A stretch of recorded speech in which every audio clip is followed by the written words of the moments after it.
It is a warm and sunny day here in downtown Utica here at Jimmy John's Field for this Sunday Fun Day presented by Fairy Tale Entertainment.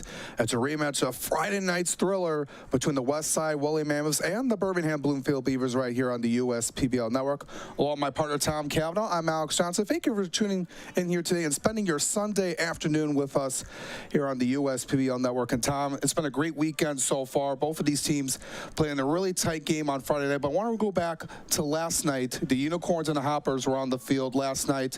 Both teams got a split in that one. The Hoppers took care of business 8-1. It was a really good performance by Pierce Banks and Ben Ferguson, who had a 3-hit game in that one. And then the Unicorns got a 2-0 win over the Hoppers in game 2. Great to see both teams compete. You saw the Hoppers jump out to an early lead. They scored in every inning in the first couple of frames. So, I mean, offensively, they were awesome. And it really took Logan Lee and the bullpen of that Unicorns team to really shut the door in game 2. A 2-0 victory. They scrapped together 2 runs. One came on a wild pitch. Another one was a steal home when they tried to throw down to second. So some base running stuff that really led to the win for Utica. Really loved what I saw from them. They turned a double play in the last inning to kind of seal the deal there. And it was a great day. I'm really excited for the rematch from Friday. The Westside Woolly Mammoths 5-1 against the Beavers so far this year. Beavers got to right the ship this afternoon. Yeah, it was a 2-1 win for the Woolly Mammoths on Friday night, led by Nate Blaine, who went 7 scoreless innings. Really shut the Beavers down in that regard. You know, they scored late in the bottom of the 9th inning on an RBI double by Ray Hilbert. They had runners on second and third with 1 out, unable to get the job done. Greg Lokinen got the start for the Beavers. He had a really good outing, was not able to get the run support he needed, took the tough loss, and they're looking to get the split here this weekend against this Mammoths team, who is right now sitting in first place right now. It was a tough game for them back on Friday. Greg Lokinen, I mean, when you give up 1 run in 5 innings, that's a good day. And just because they couldn't get any run support until back in that 9th inning, it was just uphill climbing from there. But you got to tip your cap to Nate Blaine and that Westside Woolly Mammoths team. Cordell Dunn Jr., as you said, big swing. Hank Dodson got in on the action with an RBI. He's one of the new guys for the Mammoths team as well. He's going to be catching today for Westside and head coach Taylor Jelekowski. But I'm really looking forward to the pitching matchup today and see if these Beavers have a little more juice trying to get back in the win column. Yeah, take a look at our pitchers here today. Trey Cruz is going to get the nod for the Woolly Mammoths. No, he's had some starts here and there. Happy for him to get back into getting a start here today. He's really happy. You know, we've talked with him throughout the course of the season. He's happy to get back out there. He's had a lot of good stuff early on in the season and looking to shut down this Beavers team, who was on a win streak, you know, at one point of now won 4 of their last 6. They're trying to get back on track here today. Yeah, Cruz is awesome. Left-handed arm that's made some spot starts this year. Not a ton of time on the mound. He's got a 1-0 record. 10 strikeouts compared to 8 walks. He's a pretty good pitcher. A 1.56 averaged against and a 2.7 ERA. Trey's going to give this Mammoth team the best chance at victory, just like all of the starters that they throw together for him. Yeah, those Mammoths bullpen has been really strong throughout the course of this season. We saw that with Nate Blaine last night. Some of the other guys have stepped in throughout. And then looking over at the Beaver side, they're bringing in Dyson Johnson, who's been one of the newcomers over the last few weeks. Coach John Dombrowski has been happy with him. His last few starts have been really well, and he's going to look to continue that here today against this tough Mammoths lineup. Yeah, Dyson's looking for his very first win. He's 0-1 on the season. As you mentioned, a couple of starts, a couple of outings for him so far. Still getting his feet wet in the league.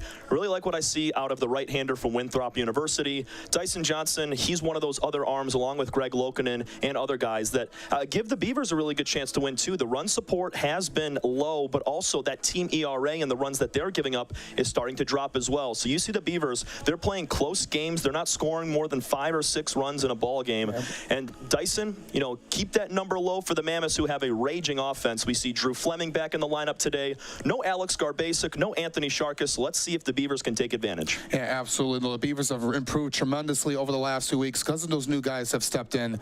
But they're looking to take care of business against the Mammoths, and the Mammoths are looking to try to take the sweep of the weekend here today. So for one final question, what do both teams have to do here coming off of that Friday's game? Mammoths just keep hitting. I mean, they played great defense. Cordell Dunn Jr., Colby Seltzer. They just got to keep hitting. For the Beavers, get a good start, 4 or 5 innings of no-hit baseball or no-run baseball, and you'll be good to go with a couple runs late. Yeah, absolutely, Tom. Looking forward to it here this afternoon with you, and for everyone else here at home. We're just moments away from the lineups and first pitch. We'll have it all for you. We come back right here on the USPBL Network. Don't go anywhere. First State Bank is a locally owned and operated business. We're part of your community. At fsbcares.com, you'll find ways that we're making a difference by featuring locally owned and operated businesses, providing access to helpful financial resources, and engaging with community. FSBcares.com is part of our commitment to the neighborhood because strong neighbors mean stronger communities. Where good neighbors do great things. Member FDIC and Equal Housing Lender. I'm Anthony Tomey, CEO of Tomey Group, and we're one of the largest Jimmy John franchisees in the country. With 50 Jimmy Johns and over 700 employees, it's a challenge to manage operations. What could possibly go wrong with owning 50 Jimmy Johns? People don't show up, equipment fail, run out of bread, no tomatoes, we need onions. Many different things can happen. Tryon allows us to really focus on the food and the operations of the restaurant. And that's why we rely on Tryon. You can always rely on Tryon.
The USPBL powered by UWM baseball games at Jimmy John's Field are the fun and family-friendly experience you won't want to miss.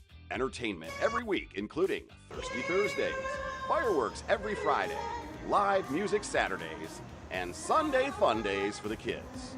Kids run the bases after every game, and parking is always free. Come see the stars of the future at Jimmy John's Field. Get your tickets today at uspbl.com.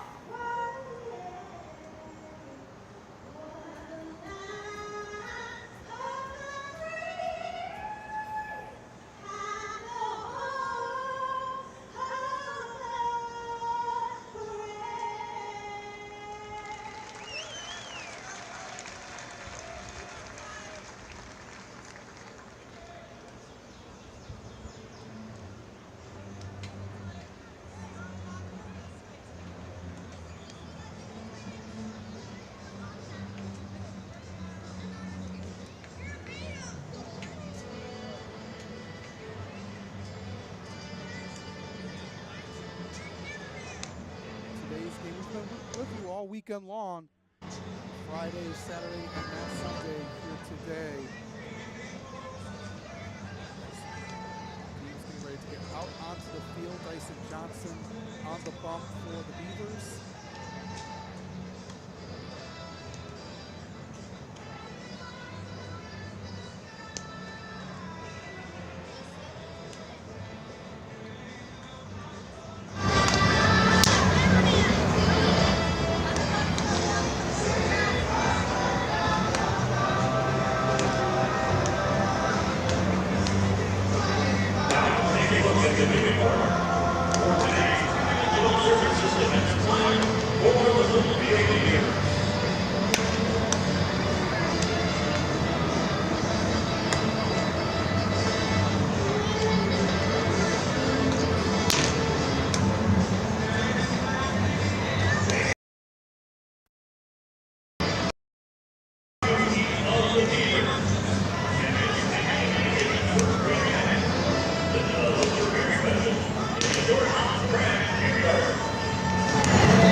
I got a lot of pictures, you guys. Now I got a lot of... Oh my gosh, the first home run, he hit it. Whoa!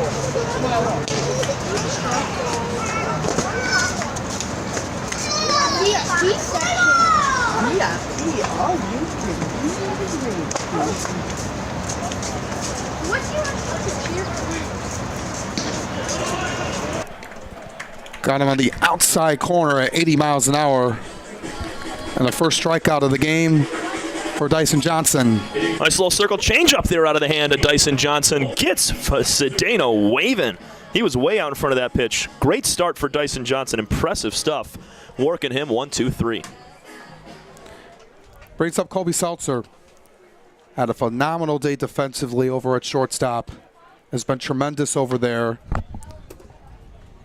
First pitch is low, below the knees. Thank you. So 1-0 count on Kobe Seltzer. Next pitch high, 2-0. And it was good to see Seltzer have a good game defensively. He's been really stepping up his game this past season. He makes the routine plays and then also makes the tough plays look easy. He was also mic'd up back on Friday. Shout out to Adam's Videography on Instagram. Adam Fuller, he is our photography and videographer that pretty much does everything. All the highlight videos that you guys see throughout the months that we've had in the USPBL, it's all from Adam. He does a great job. Yeah. Seltzer lifts this one deep in left field. That one is a no-doubter. Colby Seltzer with an absolute blast. Big swing from Colby. Solo shot. Just golfed that ball. It was on the very bottom rung of the zone, and he goes deep to left at 355 feet. We said it, Mammoths need to keep hitting early on, and boy, did they do that right there. Colby Seltzer jacks one.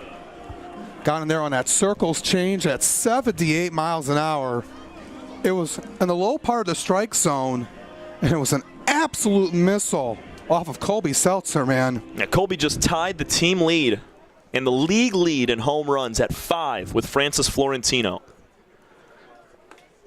A big swing and a miss for Fox Liam. That's a great job from Seltzer. That pitch was down below the knees. He's able to go down and get it. Great start on a Sunday. The 0-1 coming. Johnson trying to recover, and he throws back with that off speed at 76 right down the middle. The one thing Dyson's doing really well is commanding the zone. I know he left that one over the middle. It was a little bit low to Seltzer, who took it out, but that nice pitch set in on Fox. 0-2 misses upstairs, so Liam goes back with a fastball at 91.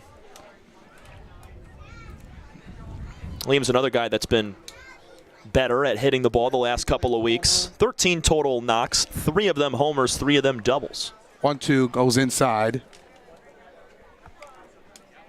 He's also come back down to earth a little bit when it comes to his walk to strikeout ratio, but still pretty solid. 23 walks compared to 18 Ks on the year. 2-2 coming. Liam sends this one into shallow left. Going over there is Ben Wilcoxon to make the play for out number 2. Take a look at the 3-dimensional services group. Defensive alignment for Birmingham Bloomfield Beavers by John Dabrowski. Take a look at the outfield. Blake Bean in left, Chase Rodriguez in center, Pablo Ruiz in right. Christian Ortega over at the hot corner, Ben Wilcoxon in short, Matt Piotrowski at second, Joe Burke at first, and Rocco Stevanovic behind the dish for the second straight game for the Beavers. Malik Bolin now at the dish. Bolin coming from the Birmingham Bloomfield Beavers a few weeks ago, traded over to the Mammoths. 0-for-4 night on Friday for Bolin. His average down to 115, and he's been trying to find his way back to where he was last season. Very versatile defensively. Can play over in left field. He's at first base today.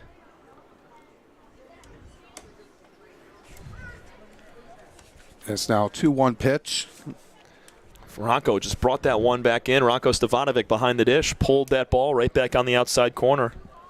Helps Dyson battle back. Johnson throws here. That one low, makes it for ball 3. And when you give up an early home run, you try to be able to get back to your style of play. It's good it was only a solo shot for the Beavers. Going the other way to right and grinding in there, making the catch. Good work by Pablo Ruiz to snag that one into his glove for the final out of the first inning.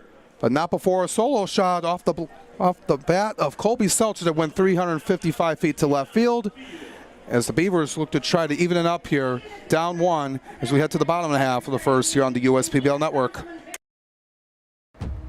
We're for people, the pioneers, the underdogs, the players, and the slow and steadies. We're for people, for who they are and who they could become. Yes, we're a bank, and some say our business is all about money, but that's an old idea. Because look past the money, and you'll see real human lives. We see it, because we're for people. Huntington, welcome. time doesn't heal all wounds. Hard work, perseverance.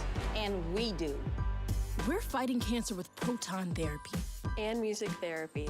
We're turning back the clock on Parkinson's and outsmarting blood clots in seconds. Instead of days. Because this is her time. His time, your time. And it's time to show we can. Corewell Health.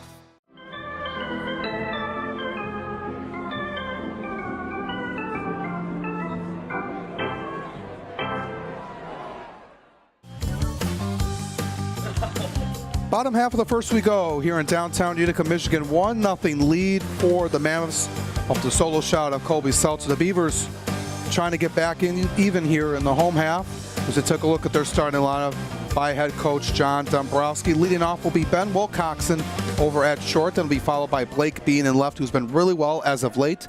Matt Piotrowski, who was the leadoff hitter on Friday, is still over at second base, but in the 3 spot. Joe Burke is the cleanup man over at first base, and he'll be followed by Chase Rodriguez in center. Ray Hilbert, the defending batting champ, in the 6th spot in the DH position. Over at the hot corner is Christian Ortega.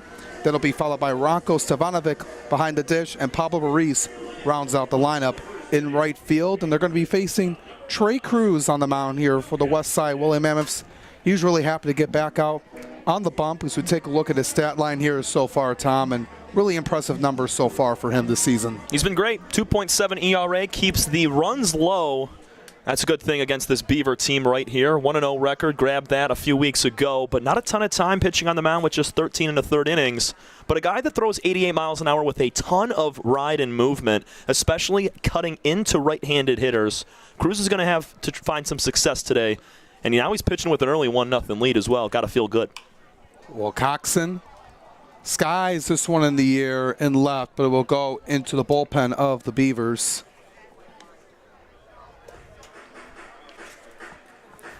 Wilcoxon, 15 total hits this year, 3 doubles. Those are his only extra base hits. And how about 11 walks compared to just 2 strikeouts? That second strikeout came back on Friday.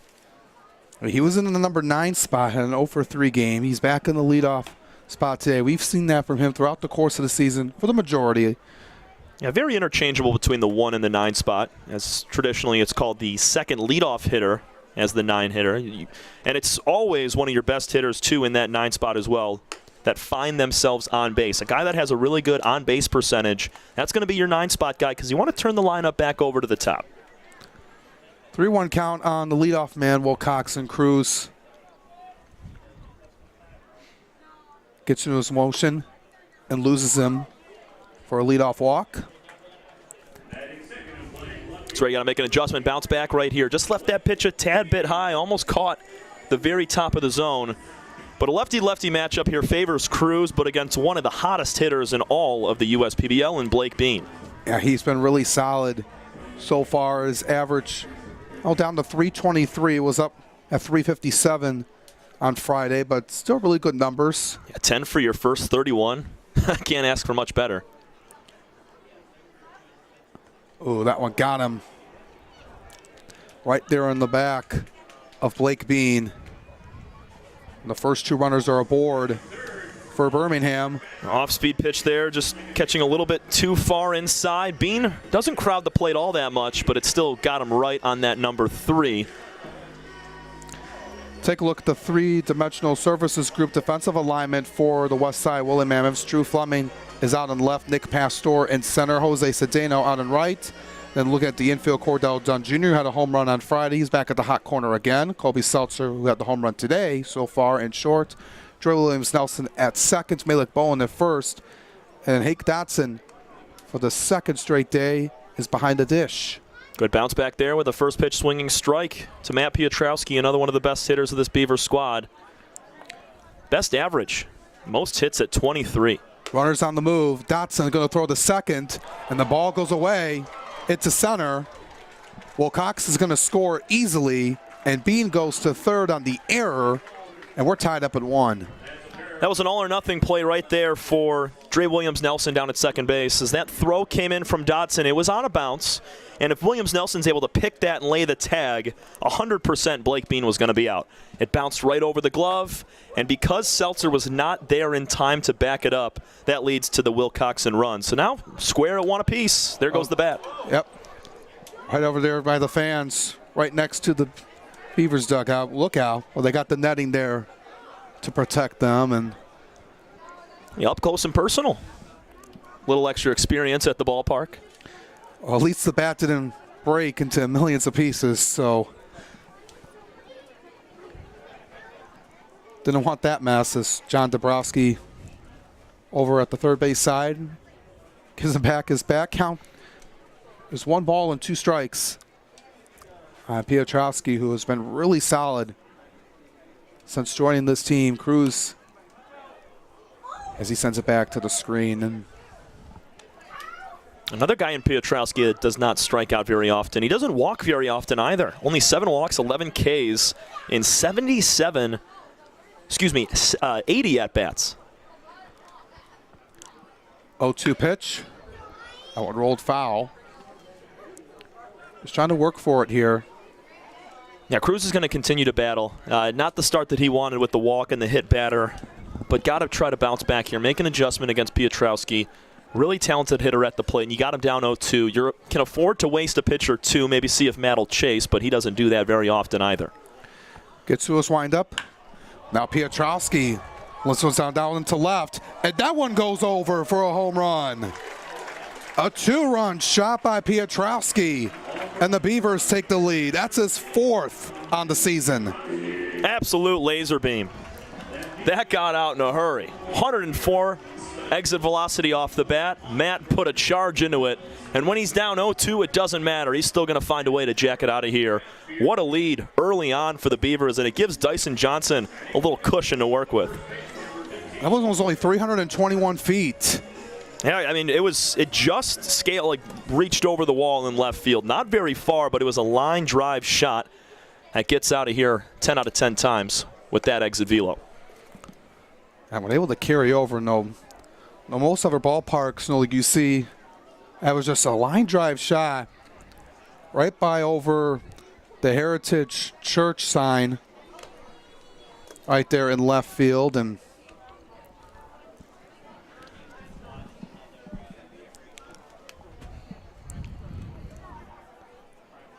not really seen a lot of wind here, as the pennants and the U.S. flag are staying still. Yeah, down at rest, they were kind of billowing out towards right center pregame, and then as soon as first pitch commenced, everything went still. Well, that's been carrying out here so far. We saw that with the Seltzer bomb, and now with Piotrowski, and already a 3-1 lead for the Beavers. As you got the cleanup man, Joe Burke, with the bases clear, nobody out. This tie, and he's now run the count full. And Cruz's command just wavering a tad. Left that ball over the middle to Piotrowski after walking and hitting a batter. Got to find that first out here. Payoff pitch, swing and a miss, tipped into the glove for strike 3. And it's an important out for Trey Cruz as he retires the cleanup hitter, Joe Burke. Yeah, the base is clear. You can start from scratch, down by a couple of runs. That's not a very tall task for this Mammoth team down by 2, considering they score a chunk at a time. But now if you're Trey Cruz, you got to continue to work and bounce off of that strikeout to Joe Burke as you're facing another lefty in Chase Rodriguez. The man out of Las Vegas, standing in at 231 on the season, playing in his 8th game in the USPBL. Trying to be clean the rest of the way for Cruz. That one tap foul at home plate. Rodriguez spent his time over at Utah Tech, same school as Hank Dotson. Behind the dish. They'll play with each other over there, and now being on different teams here in the USPBL. And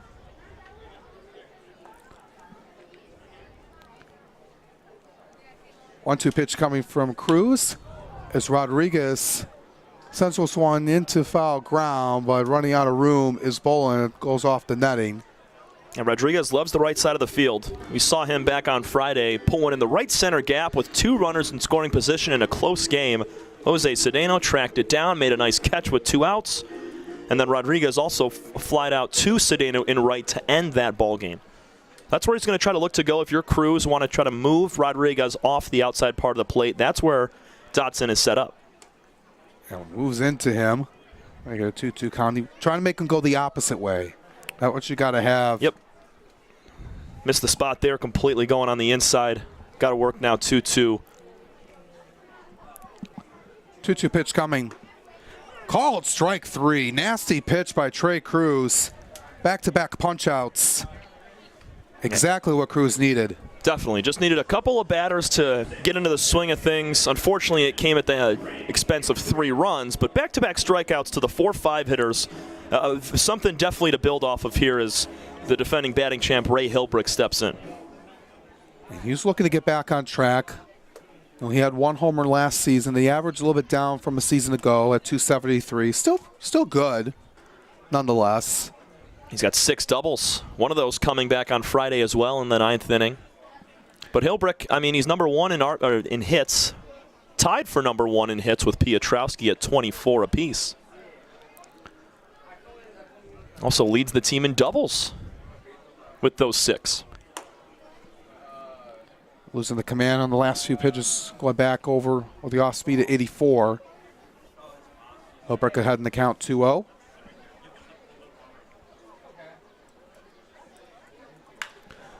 And this one out into center. Man, making the catch. Diving effort out there in center was Nick Pastor, robbing Hilbrick of a base hit. Phenomenal job by him, but not before the Beavers get 3. Thanks to a 2-run shot by Matt Piotrowski to give themselves a 3-1 lead over the Beavers as we head to the 2nd, right here on the USPBL Network. What a catch by Nick Pastor. The perfect match. It's what so many of us are looking for. When it comes to getting a mortgage, how can you find the one that's perfect for you? Start at mortgagematchup.com. Because the only way to get a mortgage that's easier and more affordable is to find a local home loan expert first. Go to mortgagematchup.com today. With a transforming world, we can see how drastically the world is heading towards automation. And so, we need 24/7 surveillance and security systems for our homes and businesses to avoid any theft or breach of privacy.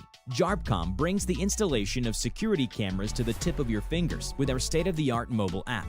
JARBCOM also provides surveillance monitoring of your entire property with flexible options that offer a dependable solution to be scaled to fit any domestic or commercial need. Contact JARBCOM today for a free estimate at 800-369-0374 or look us up on the web at jarbcom.com.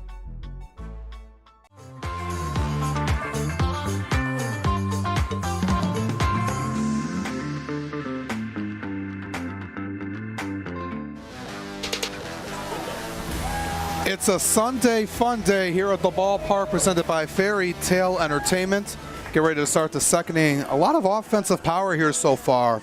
3-1 lead for the Birmingham Bloomfield Beavers over the Westside Woolly Mammoths alongside Tom Cavanaugh. I'm Alex Johnson. Dyson Johnson gets back on the bump after the Beavers score 3. Thanks to an error by the Mammoths and then a 2-run blast. A line drive shot over the left field fence by Matt Piotrowski for his 4th on the season. Yeah, a couple of big flies from the middle hitters.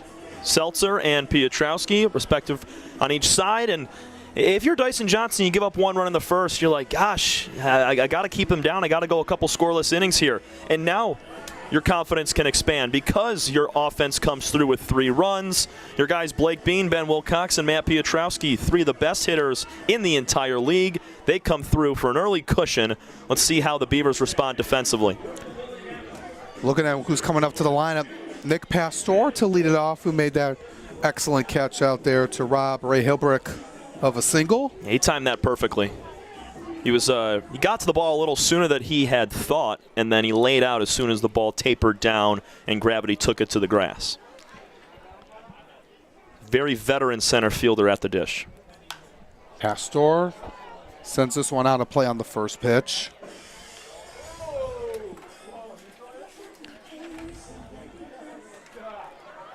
Pastor tied for the team lead in stolen bases with 8, tied with Dre Williams-Nelson.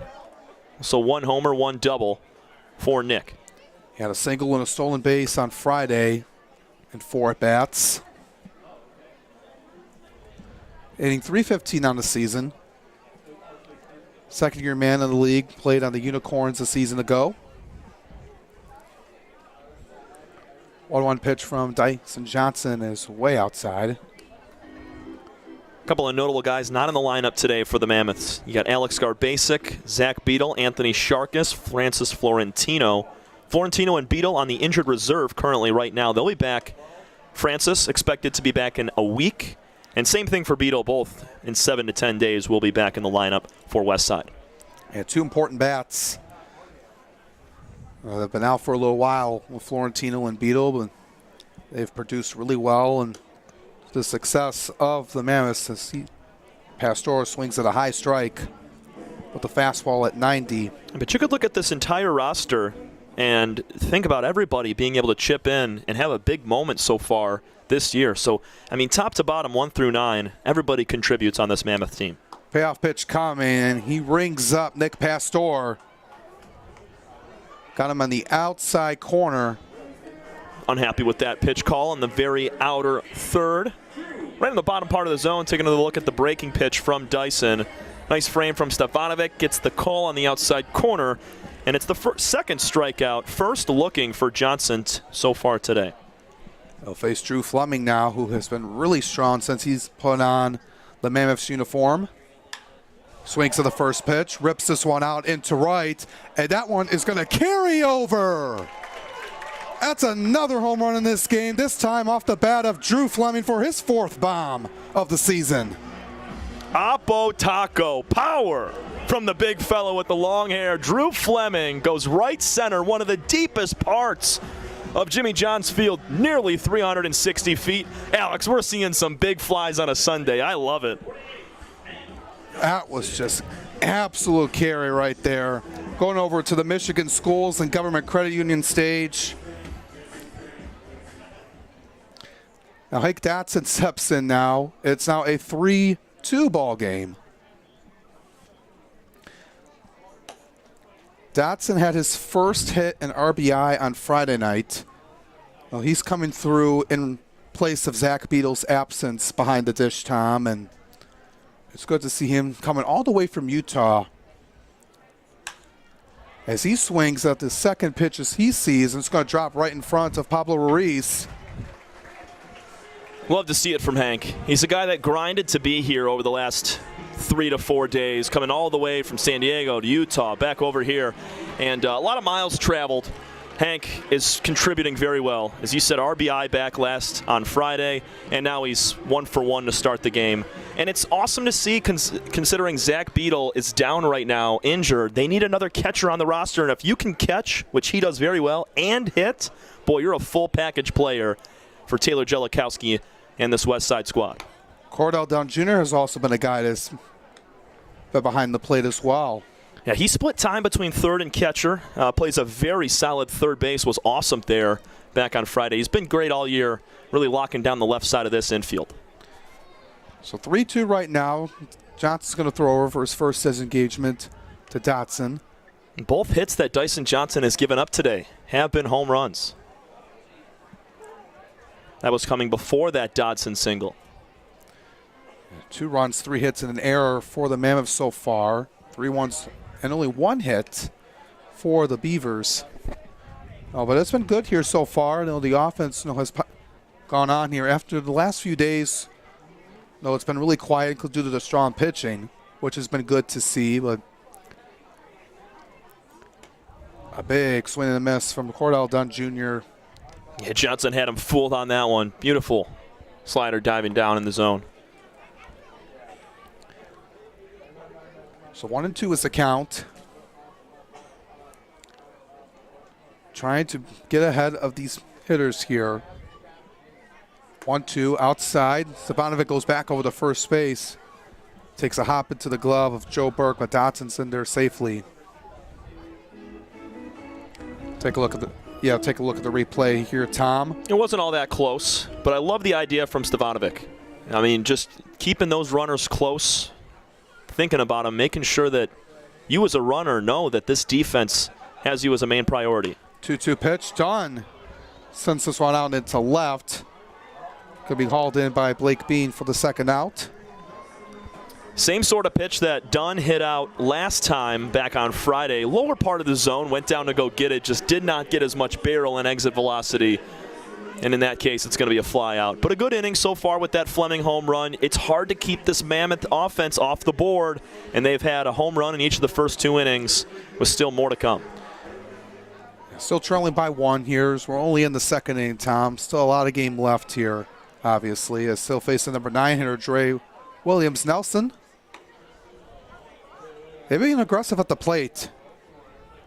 Taking really strong swings, not much going for them that time by Dre Williams-Nelson, but he's been another guy, especially at the beginning of the year, was a catalyst for the offense for Taylor Jellikowski. Was happy to see. When it bounces into dirt, Stefanovic has a good eye on it, making sure Dotson stays over at first base. Former U.S. PBL Player of the Week in Dre Williams-Nelson. He plays a really solid second base, and he's another one of those guys that was in the number 1, number 2 spot in the lineup, and kind of like Ben Wilcoxon, a batting 9th here to turn that lineup back over to Cedeno, who's waiting on deck. And you like seeing guys move around the lineup, see where they are in certain spots and how they work through. Because you need that here at the next level, and once you get to the majors, you kind of know where your spot is in the lineup, if you're at the top or the bottom or in the cleanup. But got to be successful in any spot you're in. That's a really good movement on that breaking ball that he'll throw at times. We've seen that a lot in the low to mid 70s for Johnson, even though that one missed. He's mixing his pitches very well. He got a 90-mile-an-hour fastball along with some good off-speed, about 10 to 12 miles an hour less than the fastball. Can really change some eye levels. We're going to get back in the count here as he misses that one way outside. He went back with the fastball. That's a great at-bat from Dre Williams-Nelson. 0-0, you go hacking with the first pitch, you come up empty. Then you take a few more, balls just in off the plate, take the slider down and out, and he just works a nice 5-pitch walk right there. And that's why he's in the 9th spot, because he's able to turn that lineup back over. Dre with a .349 on-base percentage. It only climbs from there. And second time through the lineup now. I'm speaking with Johnson. He wants to be able to attack more. He goes with a first pitch strike at 82 to Jose Cedeno. One of the 2 strikeout victims so far here today. Yeah, he went down swinging on 3 pitches to start out the ball game. He's quickly down 0-2 here again. Love that pitch from Johnson. That's a change piece that just falls off the table down in the zone, letting gravity take it down. And we've seen Cedeno now twice be fooled on that pitch over the course of 2 at-bats. I mean, he throws it the same way Johnson does. It just comes out of the hand a little different with a lot less speed. 0-2 coming. Swing and a miss. Stefanovic will throw it over to first to Burke to complete the strikeout. That's the 3rd one for Dyson Johnson here today. But the Mammoths get one back on a solo opposite way home run by Drew Fleming to make it a 3-2 ball game. Head to the home half of the second after this. This is your home for the USPBL baseball. Check your checking. If your account doesn't get you pumped, amped, or geeked, make the switch to Genius Checking from Genesis Credit Union. It's just genius.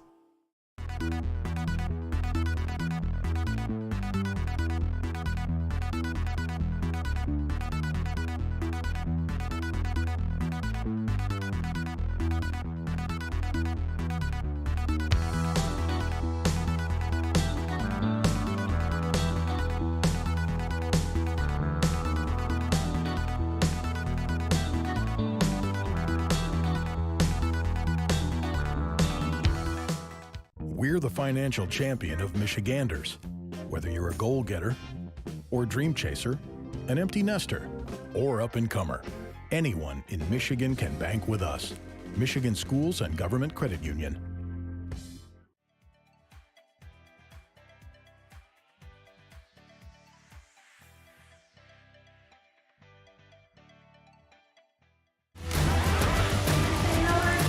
When it's time for baseball, it's time for beer. Two Hearted Ale has been named the #1 beer in America for the past 4 years by members of the American Home Brewers Association. Play ball with the best. Two Hearted Ale, the iconic American IPA from Bell's Brewery, Comstock, Michigan. Please drink responsibly. Bottom half of the second we go here at Jimmy John's Field. Been a lot of action here so far. 3-2 game between the Beavers and the Mammoths. Beavers up ahead as they got a pitching change here for the Westside Woolly Mammoths. It's going to be Trey Jones taking the bump. Yeah, they move from Trey to Trey. Must be Steph Curry night here at the ballpark. Cruz goes 1 inning, gives up 3 runs. It's now Trey Jones' turn, and boy, is this kid filthy. 2.78 ERA. He's got a 3-1 record, and because of that 3-1 record, 20 strikeouts, 9 walks. Also a 1.83 batting average against. Nobody hits Trey Jones. He's got really filthy stuff. Trey Jones is going to mix in a 4-seam fastball, curveball, sinker, slider, and maybe at times a changeup. But sequences pitch as well. Got a really good off-speed, very high-velocity fastball coming out of the right hand. Let's see if he can give this Beavers team a different look than what they saw from Cruz in the first. Yeah, look at the man of 6'1", 185 from Baxley, Georgia. Spent his time over at Bruton Parker College, an IA school down in Mount Vernon, Georgia. He had a really good outing at the beginning of the year. We're back in the opening week. He retired 13 straight unicorns. That was back in late May. He's given up 15 hits in those 22 2/3 innings. Just 7 earned runs. So if you can give up 7 runs in 22, nearly 23 innings, you're doing something right. And with a 3-2 ball game on our hands, the Mammoths looking for a few more runs. Let's see if Jones can be the stopper after a 3-run first. Yeah, it's going to face Christian Ortega, the home run derby champion. They'll be followed by Ronco Savanovic and Pablo Ruiz. The 7-8-9 for Coach John Jambowski and his team. They have to spark themselves offensively and gotten back on track, despite the loss on Friday. But getting 3 runs in that first inning was really huge as Ortega taps that one foul. That can be a boost. If you go 3 or 4 of the first couple innings, no runs, maybe a hit or 2, that can kind of put a damper on your confidence in the second half of the ball game. But if you score 3 early, your team's juiced up.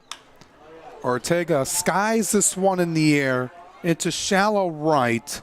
Cedeno calls off Williams-Nelson for the out. Good start for Trey Jones. Gets Ortega to pop underneath it. He's going to pitch to contact at times. He's averaging just under a strikeout an inning. But as we mentioned, that sub-200 batting average against makes it very tough for these hitters. As Ronco Stefanovic comes to the dish. Yeah, we're able to talk with him as well. He's been really happy throughout his tenure here at the USPBL. Coming over from Chicago to the Metro Detroit area. One of the nicest guys I've met as well in the entire league. And all these guys will have one goal in mind of working together. And there's a good bond and good chemistry with everyone in this organization as he takes a big rip and miss on the fastball by Jones. There it is. Trey looming around 88 to 90 miles an hour. He's going to climb that as he extends his innings today. He's looking to go 3, maybe 4 frames. That one high, 2-1. Savanovic with 4 runs driven in on the season. 2-1 offering as he pitches in the windup. This low and away for ball 3, trying to get him with the off speed. Savanovic didn't bite off of it. It's where Jones goes and attacks him with a nice fastball. He's working first base side of the rubber, so he's going to be pushing back in towards the back hip of Stefanovic. 3-1, swing and a miss. Got him in that upstairs part of the strike zone that time, Tom. You got him to chase. 3-1 is a hitter's count, and that's an elevated fastball that Ronco wanted to go after, just did not get it. Payoff pitch coming from Jones, and he gets him right there again. Elevated part of the strike zone to retire Savanovic for his first punch out of the afternoon. It looks like a great pitch to go after, and it is if you can get the bat there in time, but it's a very tough pitch to hit. Having the ability to keep those hands up and elevate the barrel to the top of the zone and get a good piece of it, it's tougher than you think. And back-to-back blistering fastballs out of the hand of Jones sits down Stevanovic for out number 2. Pablo Ruiz steps in. He's a guy with some pop. Yeah, 3 home runs since coming over to the USPBL. Coming all the way from Florida, had a 3 college, stopped at 3 places throughout his time. He was at Kaiser, USF, and UCF. So went from the mid-tier Division I route down to the NAIA throughout his tenure. Some great schools, Kaiser University especially out there in West Palm Beach where he hails from. He struck out 3 times on Friday. He was in the cleanup spot. He's now batting 9th here today. And head coach John Borowski, going to switch up guys in the lineup. It's not quite the time where you're kind of solidifying roles for guys, considering we see Will Coxon bumping up and down between spots. Same thing with Williams Nelson and here Ruiz. On the ground, just past the glove of Cordell Dunn Jr. into left. 2-out base knock for the number 9 hitter, Pablo Ruiz. They'll likely give him a base hit right there. It took an in-between hop, but Cordell's got to stay down on that and keep that in front. That ball was hit very hard. If Dunn Jr. keeps the ball in front of him and plays it kind of as a catcher where he's used to playing, he can get up and throw to first, no problem, and get Ruiz. But that one, the in-between hop, he tried to kind of Ole Dorn, play it on the side, and snuck right by him. He turns it over to Ben Wilcoxon. He does his job. Wilcoxon swings and misses on the first pitch. A low and outside fastball. There's some movement there to that pitch as well.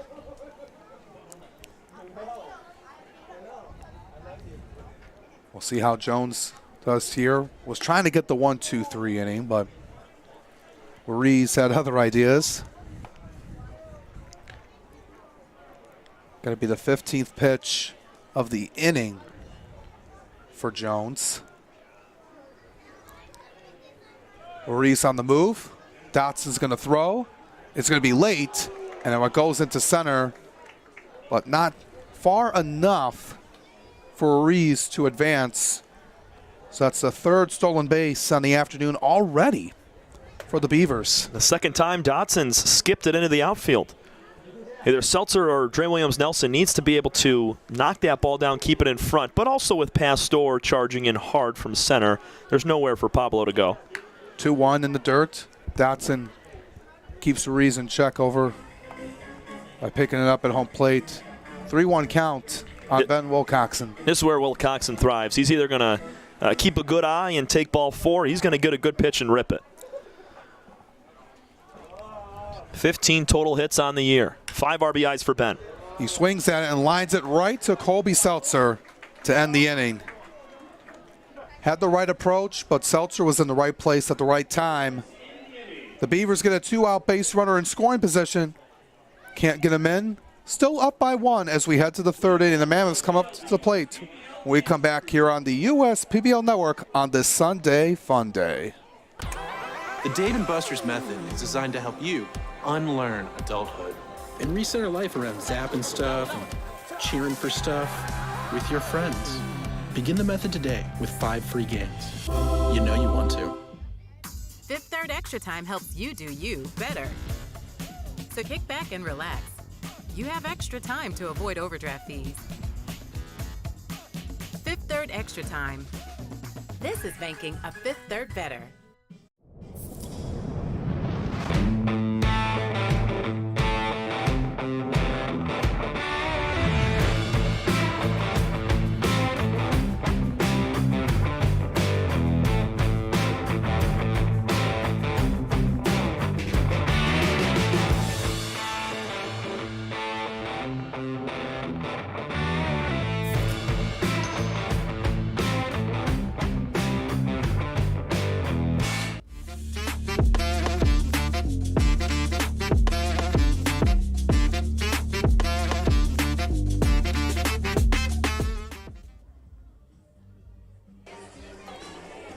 Beginning the 3rd inning of play here at Jimmy John's Field on this Sunday afternoon alongside Tom Cavanaugh. I'm Alex Johnson.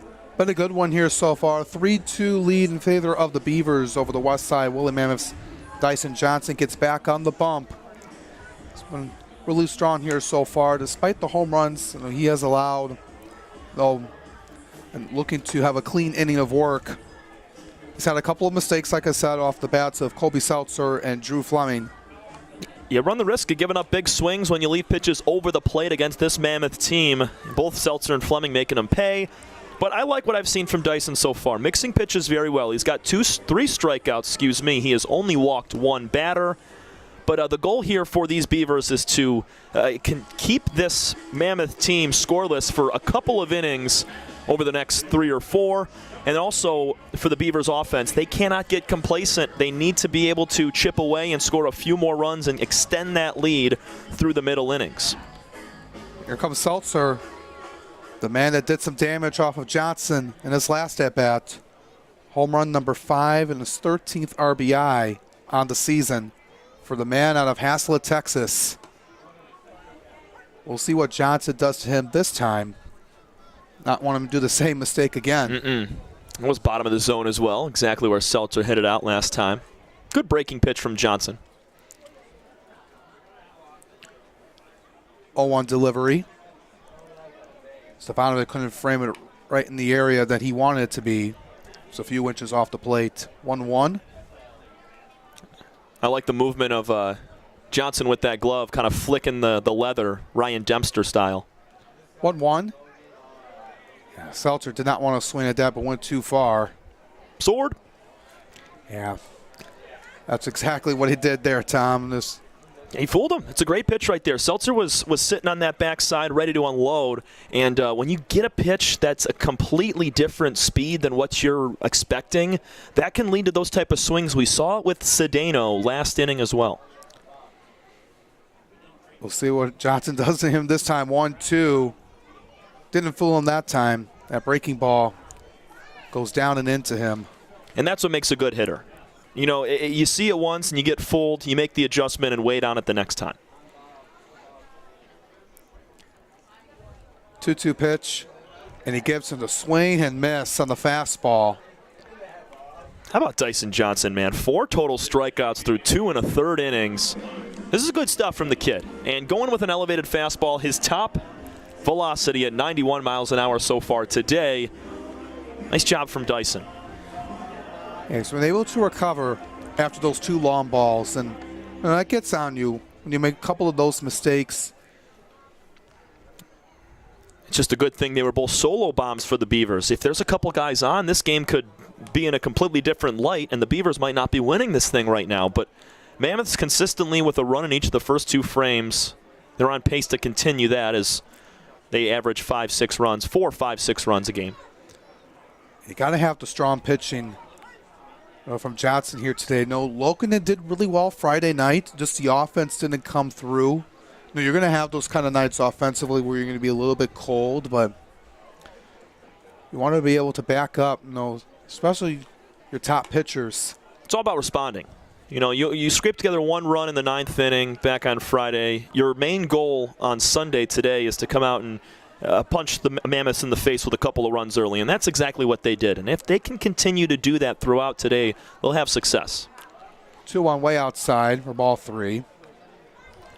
Both teams wearing their road uniforms here today. The Mammoths, their orange uniforms with the blue sleeves.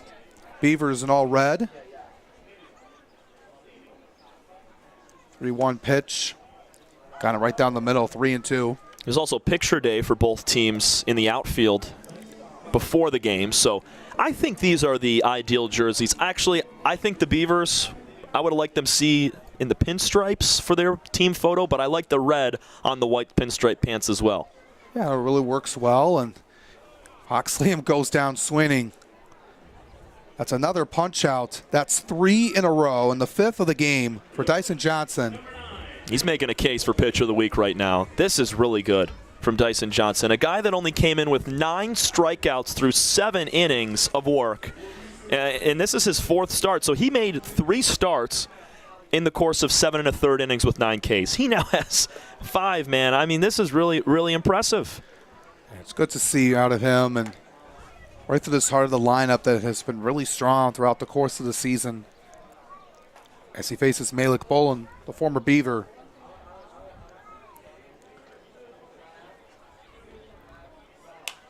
Bolin sends this one into the seats. first base side. Quickly down 0-2. Johnson locating well against Bolin, who flied out to right field last time because he got a pitch on the outside and kind of just flicked it over there. Nice grab. Climbing the seats. Always good for those young fans to get a souvenir. And striking out the side, Tyson Johnson. Great work by him for our fifth third bank, fifth third out of the game. What a baller. Incredible stuff by Dyson Johnson. He strikes out the side as we head to the home half of the third, as JJ the Water Boy is coming out here to give our umpires much needed water here. JJ is always sponsored by Michigan First Credit Union, making sure our umpires are hydrated and ready to go. He'll get a nice treat for all of his hard work and all the things he does for the USPBL day in and day out. We're going to head back on break. We'll be back for the bottom half of the third right here on the USPBL network. Dyson Johnson strikes out the side for the fifth third bank, fifth third out of the game. We'll be back after this for your home for USPBL baseball.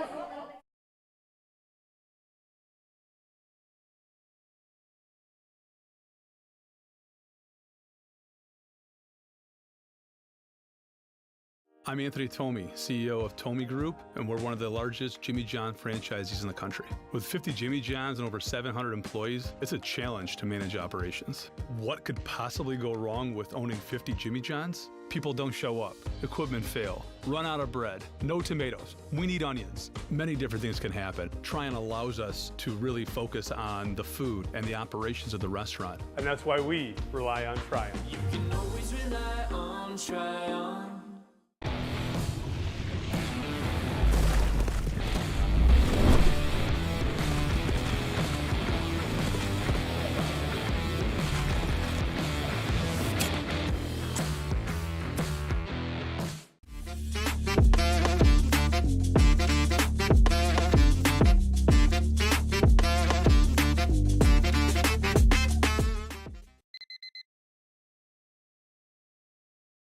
Fans having some good time here at the ballpark on this Sunday Fun Day. The Mammoths get back on to work defensively here. It's a 3-2 lead for the Beavers over the Mammoths here today on this Sunday matinee. Could be Blake Bean to lead it off, followed by Matt Piotrowski and Joe Burke. The dangerous part of the lineup for Birmingham Bloomfield. And it's good to see Blake Bean come on here today, and for what he's done so far since coming over into the USPBL from Lenore Ryan University and Kalamazoo College. He's a local kid, grew up in Farmington Hills, went to Orchard Lake St. Mary's, same school as Greg Lokinen, as he fouls off the first pitch. Yeah, my fair share of dealings with Blake my sophomore year, playing him in the district final. We had an early lead. They beat us by a few runs. Blake Bean went deep in that game and then went over to Kalamazoo a year later and absolutely balled there. Yeah, that Catholic League Central Division has produced a lot of good athletes, in all sports. At St. Mary's, being strong in baseball. Brother Rice this past season. And Detroit Catholic Central right up there as well. So a lot of good talent over there, and especially with all the Toledo schools that have joined the Catholic League, Toledo Central Catholic, Toledo St. John's. It's a lot of good players coming over from those schools, and it's good to see. As Blake Bean, and a hitter-friendly count, 2-1, goes over to right center, really deep, right near the warning track is Nick Pastor to make the catch. Good swing from Bean, just a little bit underneath, and that's why Pastor was able to track it down. It just hung up in the air a little bit too long. But Blake's a guy that's always going to find the ball in play. He's a scrappy player that has a lot of gap power and tons of speed. I'm really excited to watch him the rest of the way this year, as I have so far over the first couple of the weeks that he's been here. Yeah, it's been really good. I was talking to him before the All-Star game a couple weeks ago. He was just happy to be here, being an All-Star, just a week in. And just really good to see a lot of these kids, from the Metro Detroit area to come in from their college days back over to Utica, Michigan to play as Piotrowski. Here he goes again. Drew Fleming watches that one go over the Chevrolet Pavilion. That is the second bomb of the afternoon for Matt Piotrowski. And it's a 4-2 Beavers lead. And against a guy like Trey Jones, my goodness, Matt Piotrowski is feeling it today. He ate his Wheaties this morning. He wasted no time. He hit an 0-2 pitch out on a line his first time and goes after the first pitch at 80 miles an hour at the bottom of the zone. Let's look at it one more time. Cruz going to give him something a little off speed, a little bit low, and watch it fly. Big Matt Piotrowski, another bomb on the day. He has been on fire so far. That's number 5 on the season. That came off really hot, 100 miles an hour off the bat. That ties Florentino and Seltzer at 5 apiece. The most we had last season by a man was 8, and that was Joe Burke, who's at the plate, who bloops the one into center over the glove of Kobe Seltzer. And these Beavers, man, they have turned it on here today. Good bounce back average so far after the offense was held quiet for the most part on Friday. And it's just good to see. And yeah, scoreless through 8 innings. You're able to come through and pop off for 4 in the first 3. Completely different team right now. And Trey Jones had retired 4 of the first 5 batters that he faced before that Piotrowski home run. They're starting to figure him out a little bit. Yeah, good words and good exchange by first base coach Nick Caruso over with Joe Burke. Caruso was part of the Unicorns coaching staff for the first half of the season, then went over to Ball State right before the season ended. Came back to watch the team in the championship game. It's good to see him. He was also a former player in the USPBL a couple of years ago, as well as Taylor Jalkowski back in 2017 for him. And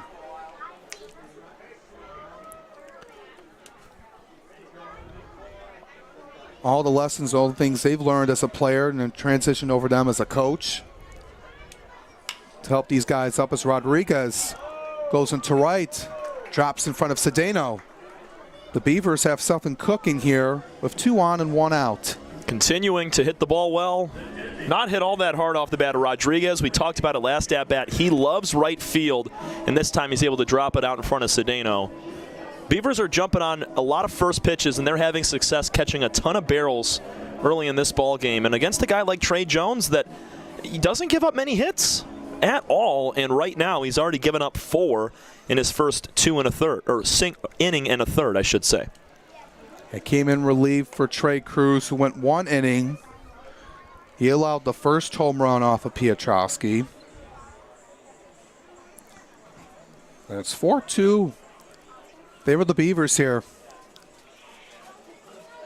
trying to claw their way back into the thick of things standings-wise. It's going to be a tall task for them, but if they're playing good baseball at the end of the year, they're going to be right up there with the rest of them. And it's something that John Dabrowski has talked about with his team, with these guys coming in. It doesn't matter, what has happened, in the past. You just got to move forward. Record-wise, but you want to be able to be as really close to what the rest of the pack as possible, if you can, but then... they're competing. Another hit right here, too. My goodness. They've been blooping that one in left and right, and the bases are loaded now for Christian Ortega. And this is a feeling for Trey Jones right now of... I don't know what to throw right now. Everything is being hit, and not necessarily hard hit, but it's finding some green. It's finding the holes. Rodriguez bloops one into right field. Now Hilbrick flips one down the left field line right in shallow left. So everything that Jones is serving up right now is being hit and finding some sort of a hole for hits right now. And it's kind of a mind-boggling thing. You have to go back to what's been working. I love Jones with that high 90-mile-an-hour fastball up at the letters, but against a guy like Christian Ortega, the 2024 Home Run Derby champion, you got to be real careful what you pitch to him.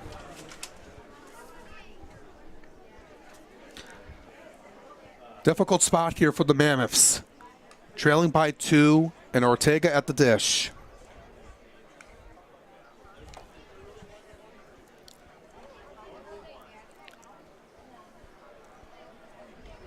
Here in the bottom of the 3rd inning.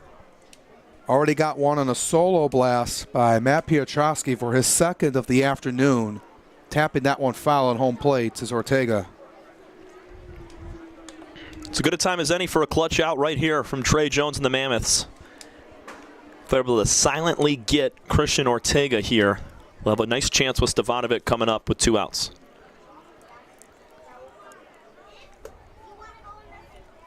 The ideal thing for Westside is just get some weak contact, turn 2, get the out at home, out at first to get out of the inning. Or if you have enough time to go to second, this one on the ground, done.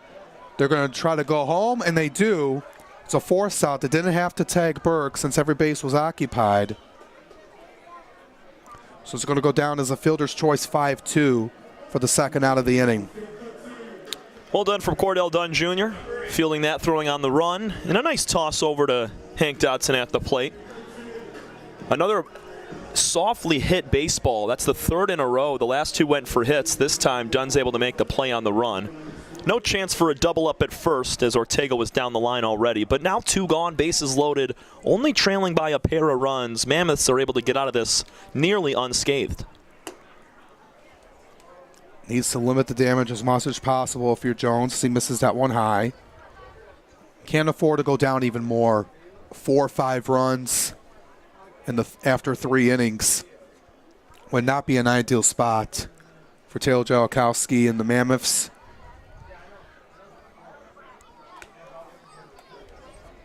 As they look to try to gain more separation out of first place after the Hoppers split with the Unicorns yesterday.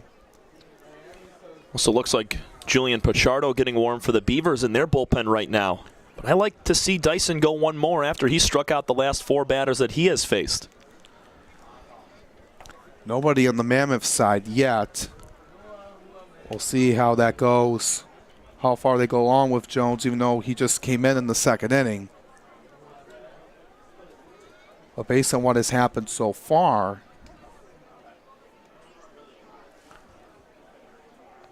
it's not been ideal for Jones this inning. He's gotten roughed up. Home run with 1 out to Piotrowski, and then 3 straight singles to load him up. 1-2 pitch. This low and away. Was trying to get him with that 81-mile-per-hour off-speed pitch. Stevanovic staying put with the bat.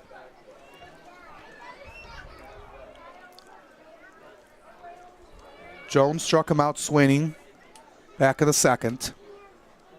Trying to get him here again. 2-2 pitch, and he does. The Beavers will lead them loaded. Trey Jones limits the damage.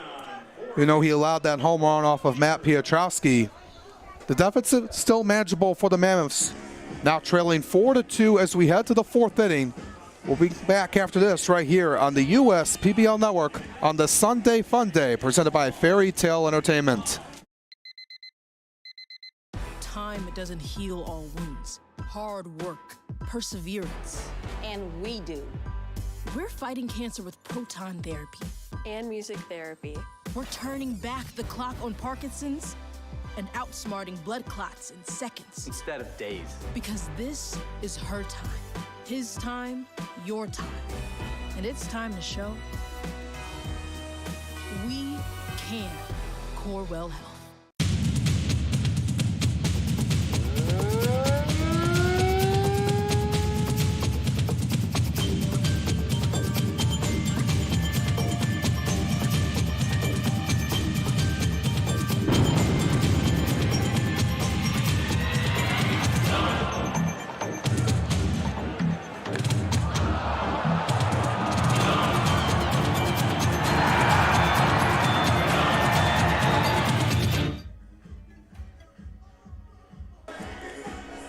Some fans doing the YMCA, led by the US PBL dance crew.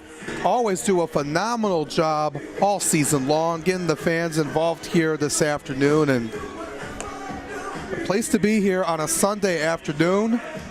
Gorgeous day for baseball and perfect day here. It's been a lot of fun here so far. A lot of fireworks offensively.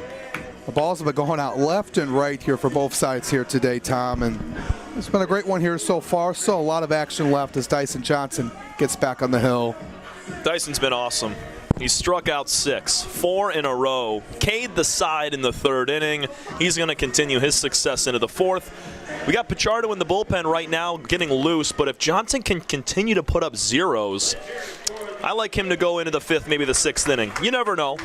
Obviously, with guys having to, stick to a certain pitch count or whatever, but I like Johnson to go a little bit of a distance. Shout out that Paul Skeens jersey over there in the stands as well. First ever rookie to be drafted in the 1st round and start the All-Star game in the same year. Yeah, that's really good stuff for Paul Skeens over with the Pittsburgh Pirates. Going to lead the next generation of pitchers, throughout the course of time, and one of the next faces of the MLB. The pallbearer. Especially a lot of the guys we have seen throughout the last 10 or 15 or so years. The guys like Clayton Kershaw, Justin Verlander. That's a beautiful pitch there from Johnson. I mean, he's been using that as bread and butter all day long. Breaking ball in the lower outer corner to lefties. Yeah, Johnson has found his rhythm after those 2 mistakes he had early on in the game. As he faces Nick Pastor. He's 0 for 1. Struck out looking back in the 2nd. He goes back with that nasty circle change. Well, misses it. Count reads 3-1 on the center fielder. Yeah, the first 5 hitters in this Mammoth lineup have all struck out at least once. That's hard to do against Westside. 3-1 coming. Missed it outside, ball 4. And you make a really good point. This top 5 part of the lineup, especially for the Mammoths, have produced in so many ways. And it's just really difficult for them to strike out even once. He struck out Cedeno twice and everyone else once so far. So if you're able to get to them and locate the pitches perfectly and able to sit them down, and that's just really huge. It gives yourself a momentum booster. As he faces Drew Fleming. I think there's a really good chance Nick Pastor takes off for second here. I know we're in the middle stages of this ball game, but the Mammoths hate being down, as does every team in the USPBL, so they're going to try to push the envelope here. Trailing by 2, here he goes. Swayed the miss by Fleming, the throw by Savanovic. Goes off the glove of Ben Wilcoxon. And Pastor has another stolen base this weekend. That's his 2nd. He had one on Friday. As we take a look at the replay here, he had a really good jump. Stevanovic threw it over, just bounced off the glove of off of Piotrowski, rather. Wilcoxon was behind him to not let that one go into center. Nearly every single ball we've seen thrown from a catcher on a stolen base attempt has been short. Fleming goes the opposite way again, this time for a single. Pastor will make it a 1-run game as there's no throw. Down to the plate, it was cut off by Matt Piotrowski. Drew Fleming is a guy that in the last couple of weeks we've seen him deliver a lot of his power to the left side of the field. Today he's going opposite field, right center field, home run his first time, now shoots a fastball on the lower outer corner into right at 90 miles an hour. I mean, the kid's a hitter through and through, and he uses the entire field from chalk to chalk, and that's just the perfect swing. Tip your cap to Nick Pastor, picking up the team lead of 9 stolen bases. And then the next pitch, Fleming brings him in. Infield visit here with Nick Caruso as they're just looking for Pichardo to get warmed up. Just a time just to take a second here to get Johnson back in check. We got the leadoff walk, the stolen base, and then the next man up, Fleming, scores Pastor with ease. I'll tell you one thing, Alex. These Woolly Mammoths were not going to strike out in order again. After the 3rd inning, they were going to make an adjustment. They're going to make a change, and boy, did they do so. 5-pitch walk to Pastor, steals on just the 2nd pitch that he's on base for, and Fleming delivers him in. We're going to have a battle all day long. The Beavers and Mammoths scrapping it out here on a Sunday. 7 runs already through 3 innings plus. As Dotson was showing bunt, held it back but called strike anyways by home plate umpire. Don't see a ton of bunts in the USPBL. But in tight situations, down by a run, I don't mind it one bit. Johnson for the stretch throws. That one's going to be foul. Right back behind home plate to the screen. Johnson also coming up on 65 pitches. I think when he gets into the 70s, close to 80, is when they'll give the nod to Pichardo out in the bullpen in left field. But Johnson has still been real stellar today. 0-2 coming. And swing and a miss. That's another one for Johnson. That is number 7 on the afternoon. That's another elevated fastball. We saw Trey Jones do that to Ranko Stefanovic to end the 3rd inning. And Dyson Johnson returns the favor. That's a tough pitch to go after, and Dotson just couldn't get any bit of that. Huge first out here after the first 2 men reach. He'll face Cordell Dunn Jr., who flew out to left his last time up. Takes the first pitch this time. Bean going at it near foul ground. Makes the catch once again. So 1 pitch and an out for Cordell Dunn Jr. Nearly the same exact swing from his first at-bat for Cordell Dunn Jr. Out in front of the breaking pitch at 75 miles an hour, just flicks the bat out at it. And once again, didn't get a ton of barrel. Bean tracked it down very well as he runs exceptional in that left field spot. Dre Williams-Nelson comes in. Fans enjoying a mix of chocolate and vanilla soft-served ice cream. That was my summer go-to after travel baseball games over at Liberty Park. No longer is Liberty, but still love the ice cream. Anytime I get that vanilla chocolate swirl, it's the best. I mean, they had the biggest cones, like a 6-inch cone of, it was like $2.50 after our travel games. I loved it. It was awesome. Yeah, a lot of good places around here at Jimmy John's Field and also around here in the Metro Detroit area. Always a good place to get a bowl or a cone of ice cream, waffle cone, sugar cone. What's your go-to, Tom? Probably that, the chocolate vanilla swirl. I'm also a big Blizzard guy. No free ads, but I'm a huge Blizzard guy. Yeah, I like going with that cookies and cream.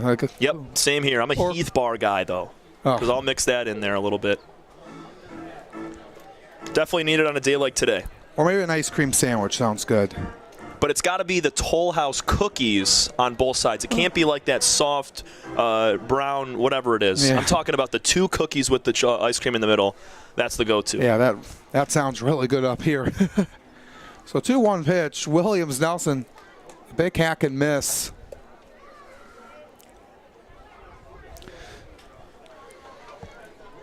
It's going to be a great response here if Dyson Johnson can get out of the frame with just 1 run scored after how it started. Over 70 pitches now as Williams-Nelson goes the other way, and that one lands fair. But they're going to call it. It looked like it landed fair, but that ball tailed just at the last second, skipped on the right side of the chalk. It was very close, but at the last moment it kind of faded away into foul ground. Home plate umpire Tim Heigl came out, threw both hands up immediately. Yeah, I thought from my angle, yeah, let's take a look at it here. Oh, I thought when I saw it bounce there, it landed fair, but that first time it did land foul, but nonetheless. A new life for both sides, you could say, considering if that was fair, it would have been trouble. Fleming might have scored, and also for Dre Williams-Nelson, he gets another chance. So 2-2 all around, and he swings and misses to end the inning. Good work by Dyson Johnson after allowing an RBI single by Drew Fleming getting the 2 runners aboard. He gets 2 out of the last 3 batters out the strikeout. But the Mammoths are back within 1 as we head to the bottom of the 4th. This is your home for USPBL Baseball. Everyone has something that motivates them to do better. And for me, that's my daughter Shelby. I named Shelby Construction Services after her as a reminder to always run the company in a way that would make her proud. Our goal isn't just to get the job done, but to get it done right. And that means making sure every customer has a 5-star experience. I think how a company treats you is just as important as the finished product. My daughter wouldn't have it any other way. Call 833-6-SHELBY. That's 833-6-SHELBY. Andy Appleby. I'm the owner and CEO of the USPBL. We're a 4-team league. We play at Jimmy John's Field in Utica, Michigan. Tryon has a wealth of resources that we can tap into when unique HR issues arise, even including visa and immigration issues related to our players. Tryon has helped us to get our baseball season up and running every year and has made a difficult task much easier. That's why we rely on Tryon. You can always rely on Tryon.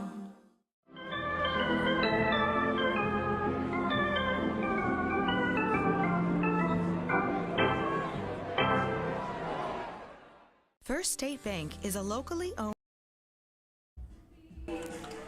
Bottom of the fourth we go here on this Sunday Fun Day here at the ballpark. Glad to have you with us here alongside Tom Cavanaugh, Alex Johnson with you for all the action here this weekend. The fans enjoying themselves here. No, the clouds are coming in here, but nonetheless, still a good day for some baseball. We had not really some good weather. No, last weekend, no Thursday through Sunday. No, there's been the games that were rained out. But different weather here today. It's still sunny out. You know, I'm enjoying the day, especially when we were here pregame. I was sweating. It was feeling like 85, 90 degrees down on the field. They're still escorting a few fans off the field down the right field line, and then we're back to baseball. But I hope Dyson Johnson comes out for another inning, Alex. But if he doesn't, you got to give the kid a ton of credit. 8 strikeouts, nearly tying his total from the entire year. What a day so far for Dyson Johnson. He has had his way with this Westside offense, except for a couple of big swings. Yeah, he's on his job. You know, kept the Mammoths in check for the most part. Just a couple of mistakes that resulted in a couple long balls. That was the difference maker. And just, if you make those little bit of some tweaks in there, your outing would be a little bit better on the scoreboard wise. But got to give credit to Johnson for what he's done so far, keeping the Beavers in the game as Ruiz sends this one out into deep center, going all the way back near the warning track and able to get there right near the true green sign is Nick Pastor to make a long first out. Yeah, Ruiz with a ton of power. If this ball is hit to almost every other part of the ballpark, it's a home run. Pastor is all over it. He's got a very good, I guess, knowledge of where the center field wall is in reference to where he's playing. So you'll never see him kind of pull up early, always having that hand out to scale for the wall, and also feeling the warning track on those cleats. And Wilcoxon now, and it was carrying out. It had some distance on it. No, the wind is starting to move us a little bit as you see the flags. It's billowing just a tad out towards center. Might have put an extra few feet on that ball. 0-1 to Wilcoxon. It's interesting, though, because the American flag is down even with our scoreboard. Sometimes that ball gets a little bit higher, and the wind can be influenced a little bit higher than where we can see from the flags at their respective heights. See if more balls carry out. Well, the wind was kind of quiet when those home runs happened with Seltzer, Piotrowski, Fleming. They just hit them mostly on a line drive. Skied way up in the air off the bat of Ben Wilcoxon. Easy catch for Jose Cedeno for out number 2. A couple of loud outs to deep center and right field out of the hand of Trey Jones. I know he got roughed up last inning for 4 total hits on just 1 run, but if he can go 1, 2, 3 and sit down Bean here to end it, that'll definitely propel these Mammoths as they don't spend as much time in the field. It was probably 10, 15 minutes they were standing out on the field that last half inning with all the swings. So if they're able to go 1, 2, 3, it makes it a lot easier for the offense, as Tim Heigl never can avoid a baseball as he gets hit on the one hop there. And that one just got him there at 83 miles an hour. So we're going to have some time here as Dodson's going to talk over with Jones for a second. Infield umpire is going to come in and take a look at him. And it's his longtime partner, Ian Land. They worked a ton of games together throughout junior college baseball, some summer collegiate leagues as well. Heigl must have gotten hit in the sweet spot there as he's still bending over. See it one more time. Athletic trainer is going to come out here and take a look at him as well. not quite on the stomach, but not quite on the thigh. It was somewhere right in the middle.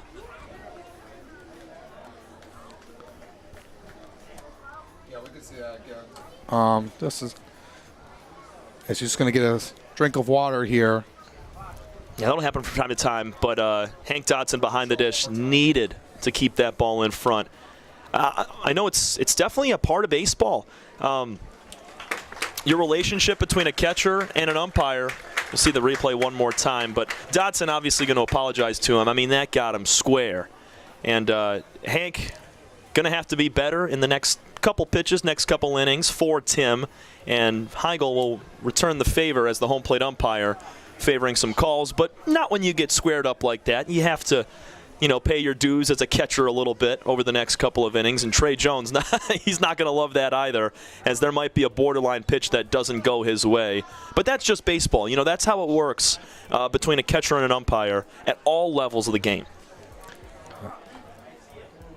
Able to get back up here, 2-1. Bean goes out into deep right, and that one is going to be way out of here for another home run for the Beavers here today, and they're back up by 2. This time off the bat of Blake Bean, who sends one out 365 feet into the lawn seats and right. I've been waiting on Blake Bean to go deep. He had a ton of gap power, and he finally gets a ball low and in, and 7-irons it all the way onto the berm and right. Nice swing from Blake Bean right there. He continues to thrive in this league, and he's just a great fit for this Beaver team. We'll take another look. Trey Jones hangs him, or he gives him a fastball inside, and Bean just absolutely crushes it. Another home run, as you mentioned, and it feels like every time the Mammoths come within 1 run, the Beavers come back with a big fly to extend that lead. Excellent job off the bat of Blake Bean. That's his first homer in the USPBL. Congratulations to him, and that's something he'll remember. Here comes Piotrowski. This is the guy you need to keep inside the ballpark this time. Jones has him in an 0-2 hole. 5-3 now in favor of Birmingham Bloomfield over Westside in the bottom half of the 4th. 0-2 pitch coming. That was really close. This missed a tad off the plate. Coming into the game today through 22 2/3 innings for Trey Jones, he had only allowed 1 home run and 4 doubles, so 5 extra base hits. He's now allowed 2 homers in this game alone. 1-2, Piotrowski sent off the top netting behind home plate, and this has been really strong here so far. That's the 3rd home run in the afternoon for the Beavers, and that Blake Bean blast out and right.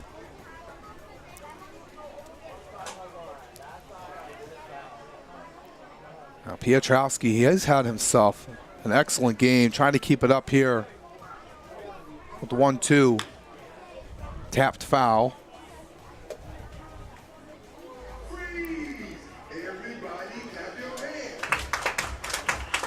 Coach John Dombrowski picking up that foul ball, moving back over to the dugout. He's had a lot of experience, throughout his tenure in the coaching rings, working over at Wayne State, Grosse Pointe Woods University, Ligon, and with the Beavers and in the USPBL the last few seasons.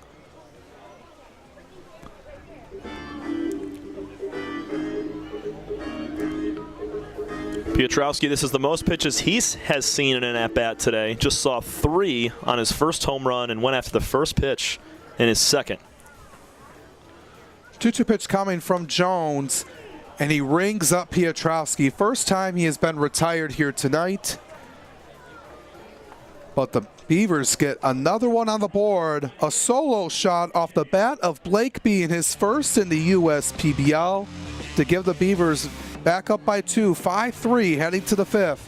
We'll be back after this break right here on the USPBL Network. Don't go anywhere. First State Bank is a locally owned and operated business. We're part of your community. At fsbcares.com, you'll find ways that we're making a difference by featuring locally owned and operated businesses, providing access to helpful financial resources, and engaging with community. FSBcares.com is part of our commitment to the neighborhood because strong neighbors mean stronger communities. Where good neighbors do great things. Member FDIC and Equal Housing Lender. The Dave & Buster's method is designed to help you unlearn adulthood and discover the funner you hidden within you. The you that doesn't think about adult things and stuff. Ashley, I don't want to hear anything about your car registration when we're at Dave & Buster's. Okay. The you want to be. Let the Dave & Buster's method illuminate you. Begin the method today with 5 free games. You know you want to.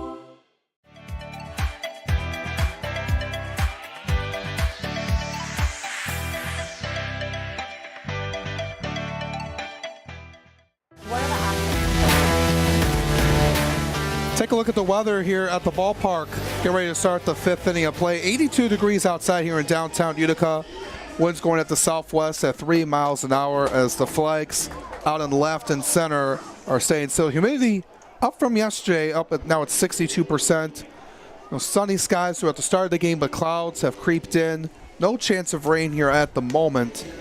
As we got a new pitcher on the mound, Julian Pichardo comes in relief for Dyson Johnson here in the 5th inning. Yes, sir. Julian Pichardo will take the mound, but we have to first focus on what happened with Dyson Johnson. 8 strikeouts, gave up 3 runs through 4 innings. He was awesome. He just walked 1 batter. That was back to Nick Pastor to lead off the 4th. And only 4 hits given up by Dyson Johnson. So you couldn't ask for a better start. Your offense has come through early in the game with 5 runs, some big home runs, and now you turn it over to Pichardo. He's going to try to be the stopper here, continue the success so far on the season for Julian. A 7.09 ERA, a 1-3 record. He's making his 14th appearance, 10th in relief. 14 strikeouts compared to 15 walks in his 26 2/3 innings, where he has allowed 26 total runs. And the man from Tampa, Florida, spent his college days over at the University of Fort Lauderdale, standing at 6'5", 240. He'll face the top 3 hitters, Cedeno, Seltzer, and Liam here, as the Mammoths are back down by 2 after Blake Bean burned them with a home run in the last half inning. Fleming came through in this last inning, back in the 4th for the Mammoths to bring it to a 4-3 game. As you mentioned, Bean responds right back. A big hack on the breaking ball by Pichardo to make it off by Cedeno off of Pichardo, excuse me, make it 1-2. Stefanovic behind the dish calling pitches right now. He knows exactly what to throw to Cedeno. That breaking pitch down in the zone. Now he's looking outside. He goes after it, but gets a foul piece. You could see there Rocco behind the dish kind of flashing the glove outside away from Cedeno, kind of signaling to Pichardo to throw that pitch outside the zone and see if Cedeno would chase after it, which he did. We'll see what he does this time. Swing and a miss. Cedeno has gone down swinging for the 3rd time today. Just hasn't found it, but it's also because he's seen some nasty pitches. Great slider on the inside corner to Cedeno, and Jose in his last 2 at-bats had to deal with the nasty Dyson Johnson, who was throwing him breaking pitches on the outer 3rd. Now Colby Seltzer steps in at a solo homer in the 1st inning, struck out his last time. But it's good to see Seltzer come through offensively in a huge way. He's a full player. He's such a great shortstop. He's a great kid as well. Got him mic'd up. Go check that out on Adam's Videography on Instagram and Twitter. And then also he can swing it too. 5 home runs, tied for the league lead with Florentino and Piotrowski. Now Adam Fullerto has done a lot of good work. He has done a really good job of all the videos and the highlights he does for the USPBL. All the highlight tapes you see come from him, and makes everything possible for all the fans of the USPBL on social media. And just gives you another look at the entire game, from the, player's perspective. That's something you don't usually get to see as a fan, and he brings that to life. All of the behind the scenes, all the players coming out here, warming up before the game. He's also got a drone that he uses from time to time, and I heard on superhero night, he might put a cape on that drone and fly it around a little bit. We'll see. It should be coming up in the next week or two, right around the corner. All the promotions that happen throughout the USPBL, you know, with the Sunday Fun Days here today, and looked like it was a pitch clock violation. Yep, that is. It's ball 4. Called on Pichardo, so a walk. So Colby Seltzer here with 1 out. Players have done a really good job of not being called for that. There's a hiccup here and there, but for the most part, we don't really see those real much anymore. I know they've been introduced last season, and players were getting adjusted to it. Fox Liam swings at the first pitch, going out to center field, all the way back at the wall, and making the catch, Chase Rodriguez. Gave that one a ride by Fox Liam at 361 feet. Very deep fly off the bat of Liam. Squared that ball up just a little bit underneath it. He couldn't have hit it any farther. Right over, just a few feet to the right of center field. Right over by the Lawrence Tech University sign. Malik Bolin swings at the next pitch. Going out for it and making the catch, Chase Rodriguez. Robbing Malik Bolin. Unbelievable play. Let's take a look at it here, Tom. Just incredible. Stretching out for it and making a phenomenal grab to end the inning. Get a 1-out walk and nothing else for the Mammoths as we head to the bottom half of the 5th. 5-3 Beavers here on the US PBL Network. That's that we're neighbors, we've known each other our whole lives, and both tear the exact same things in this exact same knee. So an ACL tear is an injury to the main stabilizing structure of the knee. You want a good team around you because then you know that what you're doing is going to help you in the long run. My message to everyone who's helped me, thank you so much because you guys helped me progress so much. Also hearing it from a friend that's went through the exact same thing, I think sort of helps that know that there's a bright side at the end. Fifth Third Bank. Yeah, it's a quirky name. But here's the thing, 5/3 equals 166.7%. So we put 166.7% into everything we do.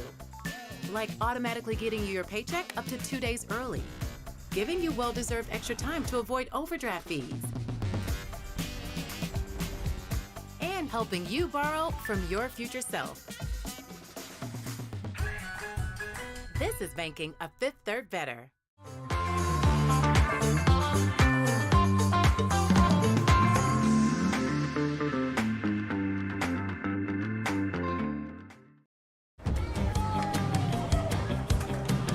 Welcome back, everyone. Bottom half of the 5th inning. Fans enjoying themselves right down there right behind home plate. Over the activities they do throughout the course in between innings. Our in-game host, Christiana Rosa, over there with the fans there, and all the people do a really good job throughout the USPBL to make that happen. Great family atmosphere, and all the entertainment that goes around here throughout the ballpark throughout the course of the game. Trey Jones needs to come through here. He has allowed runs in each of the last 2 innings, home runs from Piotrowski in the 3rd, and then Bean in the 4th inning. Got to put a 0 up here right now if you want to stay in this ball game. Only trailing by 2, but it's a very tight ball game. Joe Burke leads it off, swings to the first pitch, rolled over to Colby Seltzer, throws over to Malik Bolin for the out.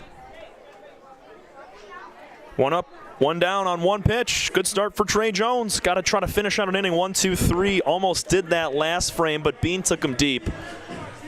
A 2-run deficit is very manageable for this Mammoth team, but they cannot allow the Beavers to continue scoring. And I'm impressed with how many home runs this Beaver team has hit in this game.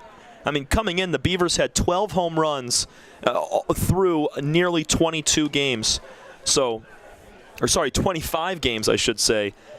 And now they have 3 in this one alone. Just incredible stuff here today. For the Beavers, you give them credit. Chase Rodriguez at the plate, who made a phenomenal catch to end the last half inning. He is Superman laid out for that one. I mean, launched into the right center gap. It looked like he was tracking it on his feet, and the ball just continued to tail back in the gap towards the right fielder, which allowed Rodriguez to send it all the way to make the catch on the belly. Yeah, just incredible job taking a hit away from Bolin. Check swing. Did he go? No, he did not. They appeal down to the infield umpire over at first base. 2-1 count on Rodriguez, who's 1 for 2, had a single to right his last time up. He had 3 straight singles after the home run by Piotrowski. This one's popped way up in the air. Over to Seltzer. He'll haul it in to make the catch for out number 2.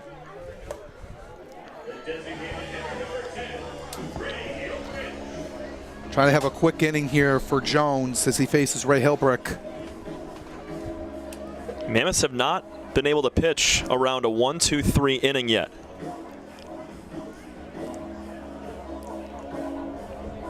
Base runners in every frame here for the Beavers. 3 out of the 4 innings they've scored in. One bounces in the dirt for ball 1, and they really need to have a quick inning, Tom, and just to get back up to the plate. Trailing by 2. Oh, they got some time left. Up high for ball 2. With the fastball at 87 that time. Jones going to serve something up here for Hilbrick. He's got to be ready to grip and rip here. 2-0 delivery. Was a little bit off the plate.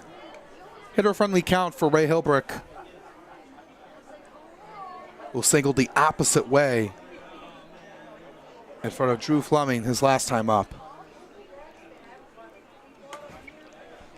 Right down the heart of the plate to make it 3-1. He did that back on Friday, too. A couple pitches that were low and inside the zone. Ray does such a nice job of keeping his hands and the barrel inside the baseball and is able to kind of flick it the other way into left field. Really great hitter. He goes the right side this time and finds it. He's going to try to go for 2. The throw and the tag is off as that one goes over Seltzer. That's why he was a defending batting champion last year. Ray Hilbrick continues to hit doubles. His 7th team-leading double right there for Ray. Got a really nice pitch on 3-0, did not miss it, and he's able to take it down to 2. But how about the throw from Cedeno as he's able to catch this right down that right field line. He's just got a plant and throw, and it was a great one. On one bounce, Seltzer just could not come up with the pick. Hilbrick might have been out. Yeah, that the throw was a little bit errant as Seltzer couldn't get into his glove as Ortega steps in now. You wanted to have a quick inning. It was just a high bounce. It was on target, but it was just a high bounce off the dirt that made it tough for Seltzer to pick that one. Unsuccessful on the picks today have been the middle infield for the Mammoths with 2 from Dodson that came up empty on a throw down to second. And they got some work to do here now with a runner in scoring position and 2 outs for the Beavers, up by 2. Ortega 0 for 2 here today. Grounded into a fielder's choice with the bases loaded his last time up.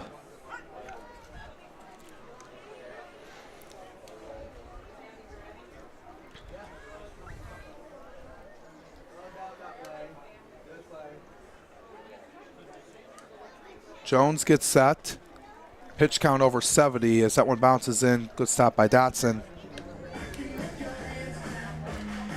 Haven't seen any action in the Mammoths pen. So they're riding out Trey Jones right now. This is his 4th inning of work after Trey Cruz started the game. Yeah, we'll likely see Bo Atkins next.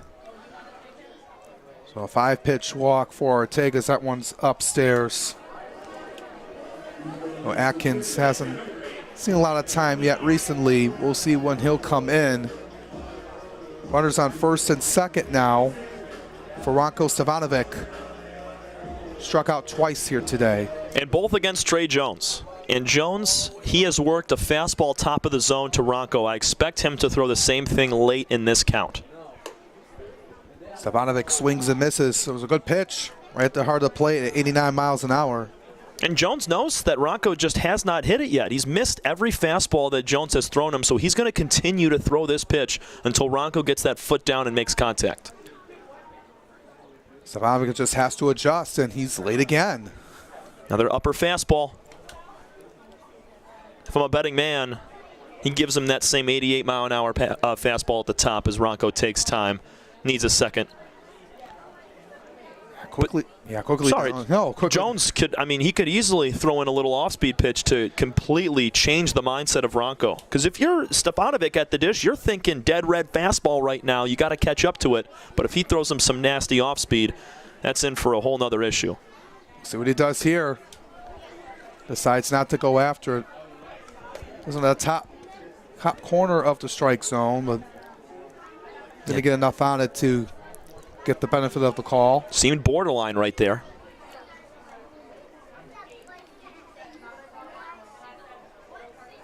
One-two pitch. Stefanovic gets some contact on this one's going to drop in the left center field. Rounding home is Hilbrick. He is going to score, and the Beavers got another one. Up 6-3, and they've rallied here with 2 outs here in the 5th. It's a great piece of hitting from Ronco Stefanovic.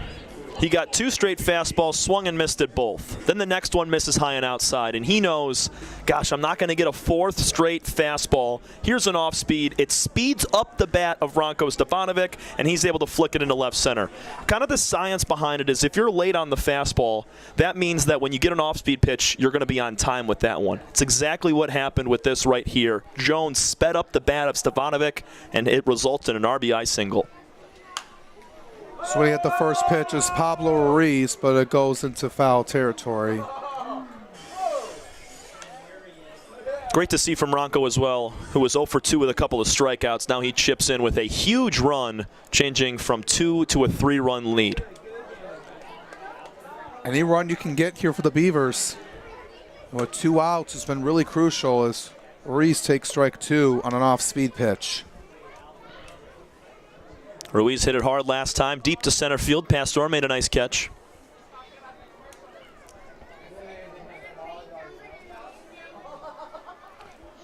Oh-2 from Jones. Got him to go upstairs and miss for strike 3. Jones gets out of the inning, but not before an RBI single by Ronco Stefanovic to make it a 6-3 lead for the Beavers over the Mammoths as we head to the 6th inning. We'll be back here on the USPBL Network.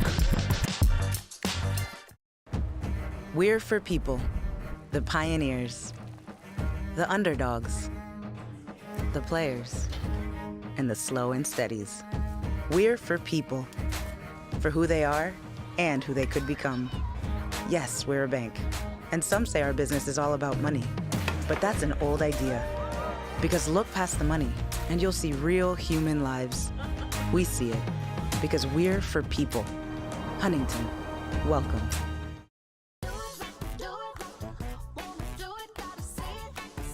The perfect match. It's what so many of us are looking for. When it comes to getting a mortgage, how can you find the one that's perfect for you?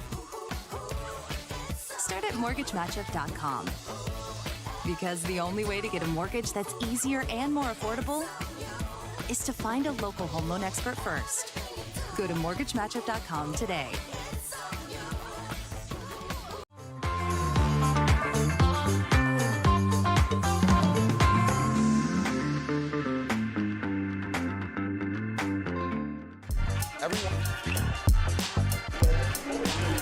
New pitcher on the mound, Andrew Verbrugge takes the rubber for the Beavers. His team up by 3 over the Westside Woolly Mammoths as we start the 6th inning of play. Alex Johnson alongside Tom Cavanaugh with you on this Sunday fun day.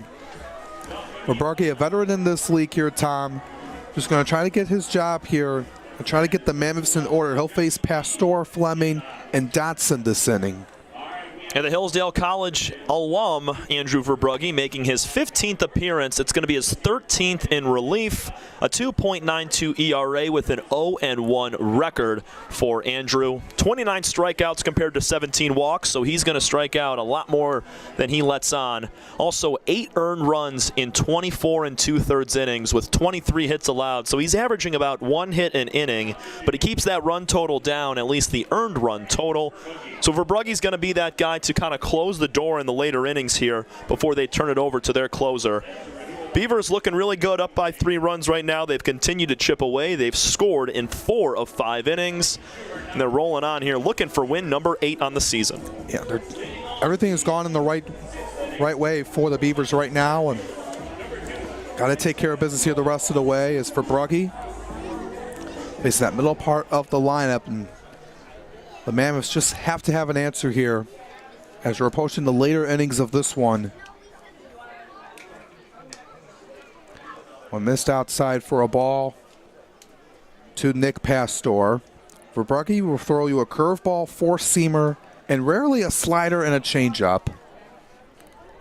He's a guy that has improved a lot from his time last season. He split time with the Hoppers in the first half of the year, then after the All-Star break last year, moved over to the Beavers to help make ways for roster changes that happened at the senior showcase. And when he's done really comfortable here, really well in the pinstripes for the Beavers. 2-1, swing and a miss, got him in the inside corner to Nick Pastor. A lot of strikeouts so far for these Mammoth hitters. 9 total through 5 innings. 8 of those coming out of the hand of Dyson Johnson. 2-2 pitch. Staying alive is Pastor. Walked last time up and stole second. And then scored on the Fleming RBI single later. And that's tipped into the glove for strike 3. That's the Mammoths' 10th strikeout as a team here today. A team we don't really see often strike out 10 or plus times in the course of a game. Yeah, and especially here in the 6th inning with 9 full innings to play today. That's a nice breaking pitch out of the hand of Verbrugge that sits down and cuts at the back foot of Pastor. Very tough to hit as it looks like a hittable pitch for 90% of the way and then drops down. Brings up Drew Fleming. Had his 4th homer on the season, the 2nd. Had 2 RBIs here today with the single back in the 4th. Check swing did not go. 2 Michigan guys up here. Verbrugge from Grand Rapids. Fleming from Davison up near the Flint area. Down the dirt, 2-1. Another good slider there from Verbrugge. A lot of movement east to west, but if he can start that in on the front hip of Fleming, that's going to cut in for a strike instead of being in the other batter's box. Chasing him away, 3-1. Just got to be careful with him. Don't want to give him something over the heart of the plate. That pitch has just got so much movement to it, though. Even if he starts it inside, nearly hitting Fleming, it'll come all the way back. 3-1 coming. Outside, ball 4. Alex, just 1 1-2-3 inning today between both teams. It came in the top of the 3rd when Dyson Johnson struck out the side. But everything else, we've seen at least 1 base runner on. Yeah. It's been long innings. It's been tiring out the defenses. Yeah, especially for the Mammoths. They have spent a lot of time in the field today.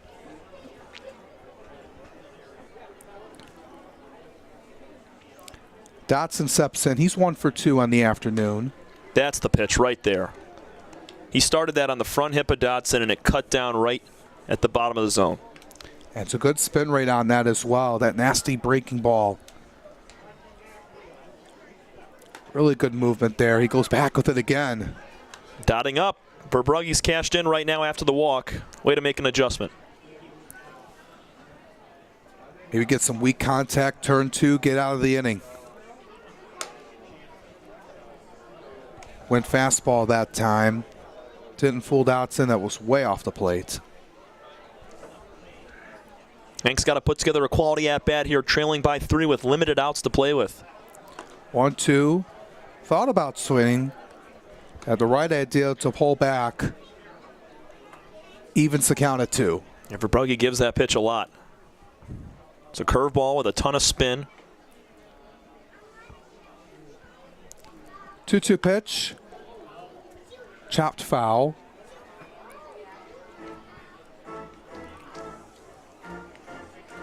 Want to be able to just chip away at it if you're Dotson. Just get yourself on base.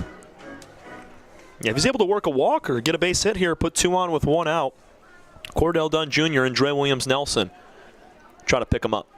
2-2 pitch coming. And called strike 3. Got him on the fastball at 90 miles an hour. And Dotson is run up for out number 2. The second punch out for Verbrugge here today. Yeah, 2 Ks with a walk sandwiched in between so far for Andrew through 3 batters faced. Great response after walking Fleming quickly. And now Cordell Dunn Jr., a couple of flyouts to left field today. He's been in front of the baseball, and he'll continue to get some off speed here with Verbrugge throwing a heavy diet of curveballs. Swing and a miss by Dunn Jr. 0 for 2 today. Did have his first home run in the USPBL on Friday night. Felt really good for him to get that one. Was worked really hard over the last few weeks since joining the Mammoths. Wow. That was impressive stuff by Verbrugge. Just froze Cordell Dunn Jr. there. Not much you can do there. That's what you call a seatbelt pitch right there. I mean, strap in Cordell Dunn Jr. He's along for the ride. Unbelievable pitch starts in on the upper shoulder with crazy north to south break and also moving across the plate in on the corner. Nice catch. Yeah, it was whoa right there on that breaking ball. But Savanovic, that was a good grab right there to keep Fleming in check over first. Don't want him to get into scoring position here with 2 outs. 1-2 offering out of the glove of Savanovic, but not far enough for Fleming to advance. See if Verbrugge goes with a curveball, lower part of the zone. That's where Dunn has been fishing at today. Just been out in front of the baseball. Let's see if he can do it again to him. 2s all around. Make it full. And Verbrugge, his location with some of these off-speed pitches is really good, and others he's leaving in the other part of the zone. So Stevanovic really having to work back there sometimes to lunge out and make a grab to keep the ball in front of him. Payoff pitch coming, Fleming on the move. Missed outside, was trying to get him with the breaking ball. Dunn wasn't messing around with that one, and we got a 2-out walk, 2 runners on for Dre Williams-Nelson. Nice take from Cordell Dunn Jr. right there. He understood that Verbrugge was going away with the breaking balls there to him. And once he saw that pitch start down the middle, he knew it was going to cut, and it cut just enough off the plate for ball 4. And now it's back and forth, strikeout, walk so far this inning for Verbrugge. We'll see if that pattern continues as he goes right back with that seatbelt breaking ball. Yeah, he needs to do that with 2 strikes to Cordell Dunn Jr. right there, who battled back from 1 ball and 2 strikes.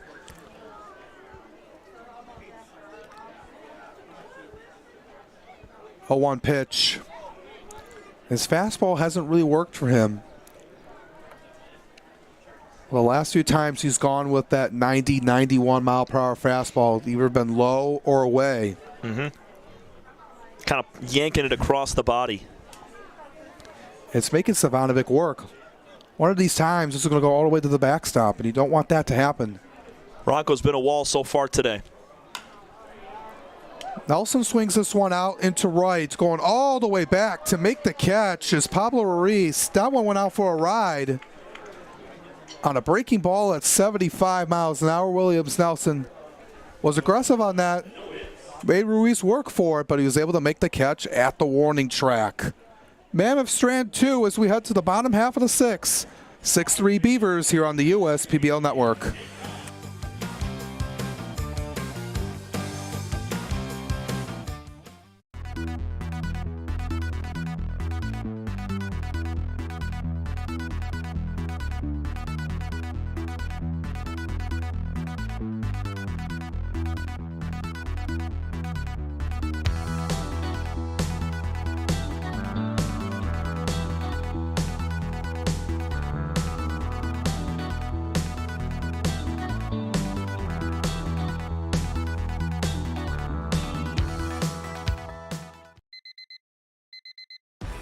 entertainment doesn't heal all wounds. Hard work, perseverance.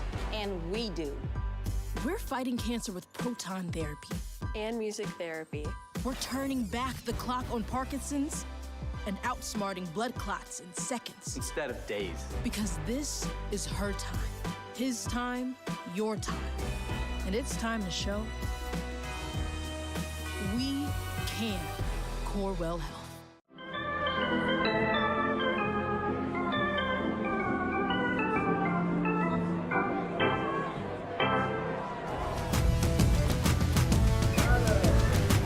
Sunday Fun Day at the ballpark here today, presented by Fairy Tale Entertainment. It's been a lot of fun here today here at Jimmy John's Field. It's a 6-3 lead for the Beavers over the Westside Woolly Mammoths. Alex Johnson, Tom Cavanaugh with you. We've been with you all weekend here. It's been a lot of fun here, a lot of good games throughout, and this one right up there this weekend, Tom. And a lot of home runs here today. No, 2 by Matt Piotrowski. Blake Bean had 1. Colby Seltzer, Drew Fleming. Ball's been going out of the park here today. We're approaching the bottom of the 6th with Will Coxon leading it off. Yeah, it's been a lot of great baseball. A low-scoring game back on Friday between these two teams. We got to see a dominant win from the Hoppers, a low-scoring bout between the Unicorns and Hoppers in Game 2. And then today, as you mentioned, a lot of big swings. And even though we've seen 9 total runs, just 1 inning we've had a crooked number on the board. A lot of ones, a lot of one-run innings from both teams today. And it's still a scrappy game. Down by 3 of the Mammoths, not by much. And it's just been tough to get these Beavers out. They've continued to swing the bat well and find some green and score runs. 0-2 pitch coming as Jones is back on the bump. On the ground, right over to Colby Seltzer. He makes a throw on one bounce over to Malik Bolin to get the speedy Ben Wilcoxon out. Let's play from Seltzer. And that's the right throw if you're going to leave it short, that high John Lester bounce pass type. You see right here, Seltzer's going to have to throw across his body again. Kind of a slow roller, charging in hard on the forehand. And he leaves it right on the cutout of the first base grass, which allows the ball to pop out, allowing Bolin time to adjust to where the ball lands and makes the catch.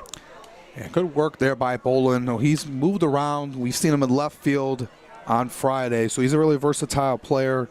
Getting that one on one hop over from Colby Seltzer, who continues to really impress. He has done well in that shortstop position right up there with Ben Wilcoxon, Patrick Baggett of the Utica Unicorns. That shortstop position has been really impressive here in the USPBL. A lot of good guys. It's been a really huge demand for that position for those players trying to get to that next level. Yeah, very talented guys up the middle for all 4 teams. 1-1 pitch to Blake Bean. Swings and misses at that home run off of Jones his last time up. 365 feet into right field. Yeah, he didn't get the fastball that time. Goes out again. Out into right near the warning track. This one's going to stay in the ballpark. Jose Cedeno says, I'm not letting that one go out again. Yeah, Bean just did not have the same type of pop off the bat, and you could hear it. It sounded a little dead off the bat, a little softer, and still a nice swing from Blake Bean. That was an off-speed pitch middle at 85 miles an hour, and Cedeno very casual, understanding where he is in relation to the fence, and puts that away for 2. Yeah, just can't assume anything, what you hear off the bat and how the crowd reacts. As Matt Piotrowski. It's just a lot of it, a completely different sound than Bean's first. I mean, it sounded like a gunshot when Bean hit his home run out to right field, and that one just a much softer. So you could get a little bit of a gauge on how far that ball was going to go based on the sound there. Well, here comes Piotrowski. He's trying to look for a 3-homer game. 0-2 now as he is in a difficult spot. Jones is a couple pitches away from his 90th. And they're letting him go here, which I enjoy. I like Jones sitting here and going several innings since the second. 0-2, swing and a miss. Ball in the dirt. Dotson will throw it over to Bolin to complete the strikeout. Second time Piotrowski has been retired here today. 1-2-3 inning for Trey Jones. Exactly what the Mammoths needed On to the 7th inning we go here at the ballpark in downtown Utica, Jimmy John's Field. It's 6-3 Beavers over the Mammoths right here on the US PBL Network.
You know, they say, losing hope, that's the real disaster.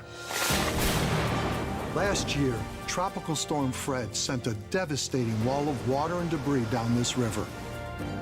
And when the waters receded, Belfour was here. Not just to rebuild, but to help restore the life of this community. Belfour, restoring more than property. 7th inning here at Jimmy John's Field. 6-3 lead for the Beavers over the Mammoths. Verbrugge is back on the bump. And a couple of punch-outs in the last inning. Faces the top of the order. Jose Cedeno, Colby Seltzer, and Fox Liam. Walked 2, struck out 2. Looking to have a cleaner inning, but still put up a 0 against the Mammoth team that has not scored since the 4th on the Drew Fleming RBI single. Good pitch on that curveball, 1-1. 3 runs, 4 hits, and an error today for the Mammoths. 6 runs, 9 hits, no errors for the Beavers.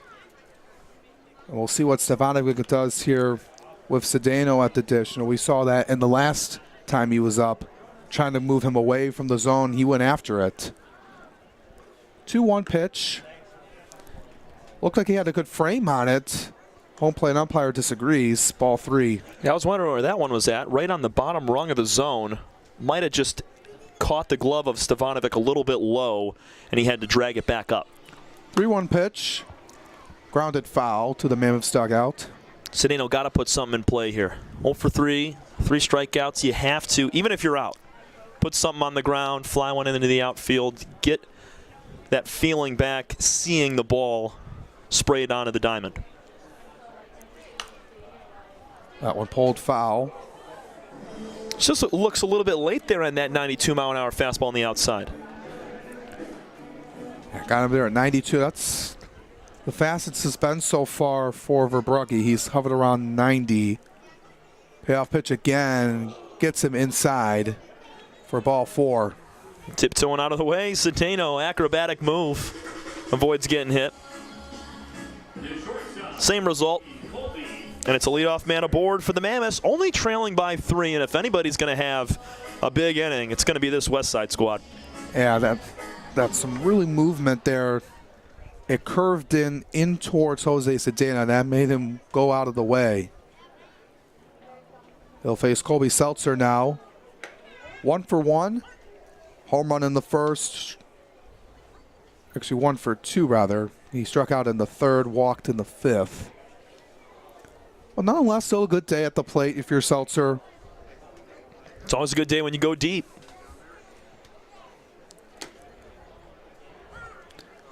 Got the outer edge. 0-2 on Seltzer. And we'll see what Taylor Jalikowski will do here. There's a couple of players on the bench if needed. Anthony Sharkis and Alex Garbasic.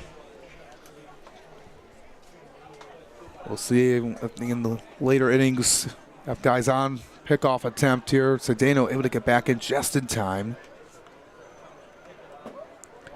Looks like Jonathan McGuire-Cruz getting warm in the bullpen for the Beavers currently. He'll likely be in next after Andrew Verbrugge, and looks like Jacob Meyer as well in the bullpen for the Mammoths.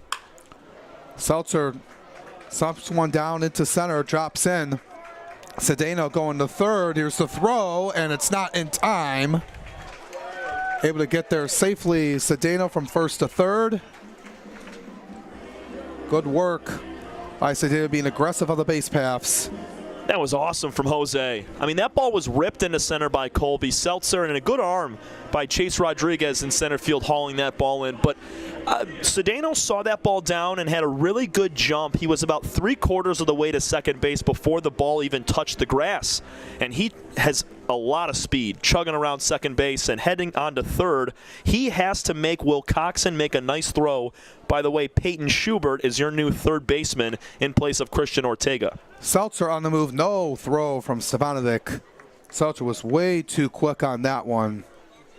Yeah, but Cedeno, he was out if the throw was really good, but because it wasn't right on the money, Cedeno was safe. So that's kind of just pushing the envelope and making the other team make a good play. Fox Liam out into center. Could be trouble. Drop in. One run is going to score. Going to third now.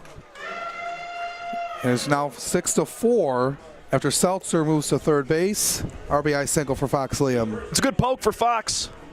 He hit the ball a lot harder last time, about 4 or 5 feet away from the wall in straightaway center. This time, he's rewarded with an RBI swing as he drops it right in front of Chase, who was playing very deep out there in straightaway center field. Nice job for Fox Liam. He gets on the board with his 14th hit of the year. That was also RBI number 13. Now Malik Bolin steps in. It's back to a 2-run game now. Oh, and that one gets Bolin. And this is the inning where things start to unfold for the Mammoths. You know, they were striking for 1 run apiece all game long. They had 1 in the first, 1 in the second, another in the fourth, and another single number here in the 7th inning. But it was only a matter of time before a crooked number was put up by Westside, and it hasn't happened yet, but they got a real good chance with the bases loaded, nobody out, and Verbrugge struggling a little bit after that hit by pitch to Bolin. No mound visit here, so just keep it on rolling with him.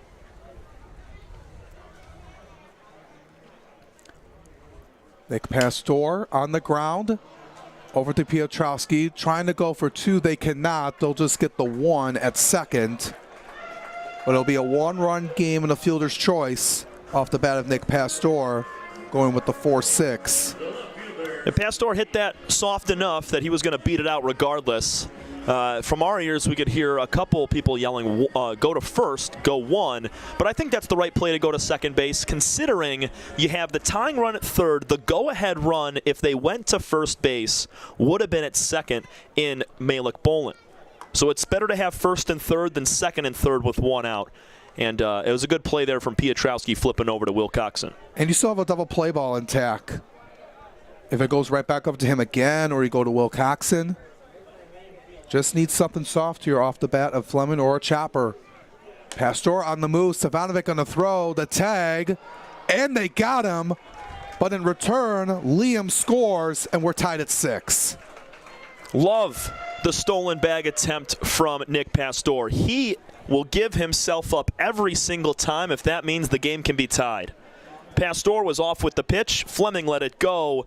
He was dead to rights. Piotrowski got him out by a few steps, but once Fox Liam saw that ball all the way down to second, he was gone, and we're tied up. A 3-run inning so far for the Mammoths. So 2 out, space is empty after all of that.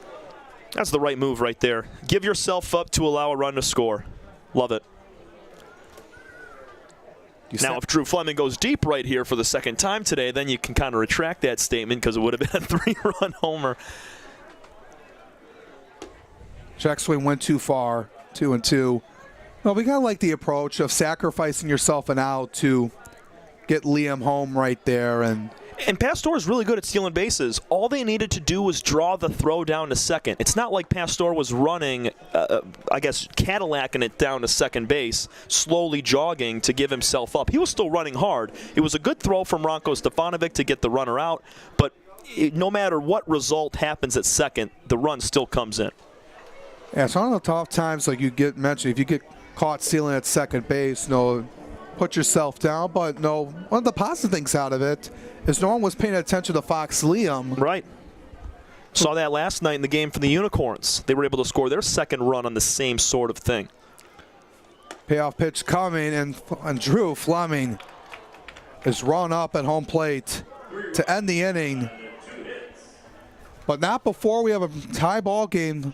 The Mammoths have gotten back into it. It's a brand new game, folks, as we head into the Genesis Credit Union 7th inning stretch. We're looking forward to an exciting finish here on the USPBL Network. Make your move.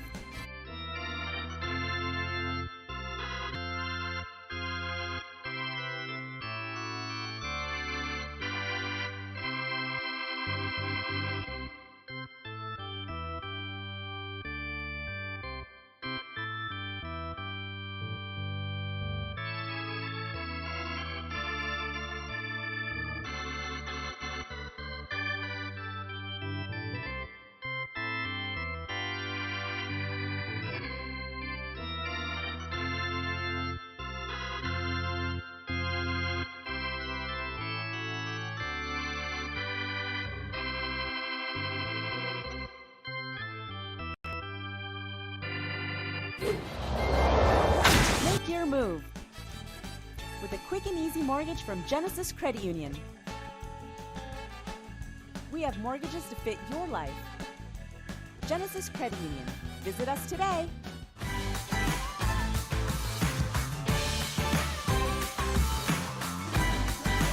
Welcome back, everyone. Thanks to Genesis Credit Union for sponsoring the 7th inning stretch, as Jacob Meyer will take the bump in relief of Trey Jones, who did a really good job of going 5 innings over 90 pitches. We have a brand new game now, tied up at 6. The Mammoths have woken up here, and it has been really strong here. We're looking forward to an exciting finish here, Tom. Yeah, Trey Jones working those 4 innings of work, those 5 innings of work, I should say. Gave up a few extra swings that he would have liked. 3 total extra base hits. 3 runs were scored against him, including Bean and Pietrowski going deep. And now they turn it over to the lefty, Jacob Meyer, the second lefty that the Beavers hitters will see today. Meyer, a 3.38 ERA with a 1-0 record. 15 hits given up in 18 2/3 innings. Gotta love his walk-to-strikeout ratio, doubling up with 22 strikeouts and just 11 walks. Meyer's going to fill up the zone. He's only allowing a .214 batting average against. And right now in a tie ball game, this is the spot where you have to shut the door on the Beavers and sit them down quietly the next 6 to 9 outs. Yeah. Tall task here for Myers. He'll face the 4, 5, and 6, Burke, Rodriguez, and Hilbrick here to start this inning. Joe Burke today is 1 for 3. He grounded out to Seltzer his last time up. 9 hits on the board for the Beavers here today with their 6 runs. It looked like they were in good line to give Dyson Johnson in line for the win, but just some mistakes. Well, I've allowed the Mammoths to tie the game back up, put up a 3 spot in the last half inning, Tom. As Joe Burke lifts this one out into shallow right, Dre Williams-Nelson almost running into Jose Cedeno right there to make the catch. Yeah, good communication there between Jose and Dre. Much easier play for Dre as the ball was floated up in the air, hung up for an extra second, which allowed Williams-Nelson time to camp underneath. Cedeno was much too deep in right field. Another athletic play from the second baseman of the Mammoths. Rodriguez steps in now. He also singled back in the 3rd. Meyer throws this one high.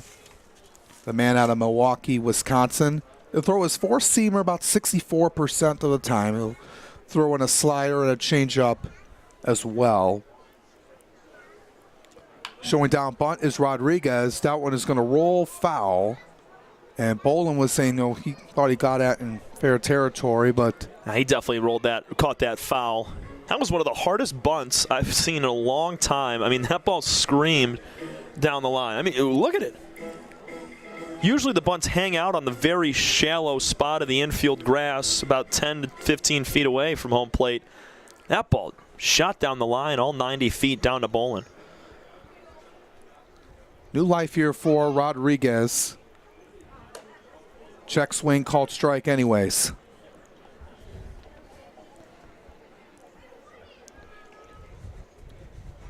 Most runs we've seen on both sides in the game this weekend. It's been a lot of low-scoring affairs as of late as Rodriguez lifts this one out into right, and the Beavers are back on top. First home run in the USPBL for Chase Rodriguez. Said it all game long. As soon as the Mammoths make a comeback, the Beavers hit a home run and take the lead. Fourth bomb of the game. That's a third of the home runs that they had coming into the contest with 12 over their first 25 games. Come on. These Beavers have just gotten into something different today. Scored 1 run back on Friday and now 4 homers for a total of 7 runs on 10 hits. Birmingham Bloomfield came to play this afternoon, baby. Swing and a miss by Ray Hilbrick. They just got into it. No, it's a different feel playing in the day rather than at night, but just had that day off yesterday just to regroup.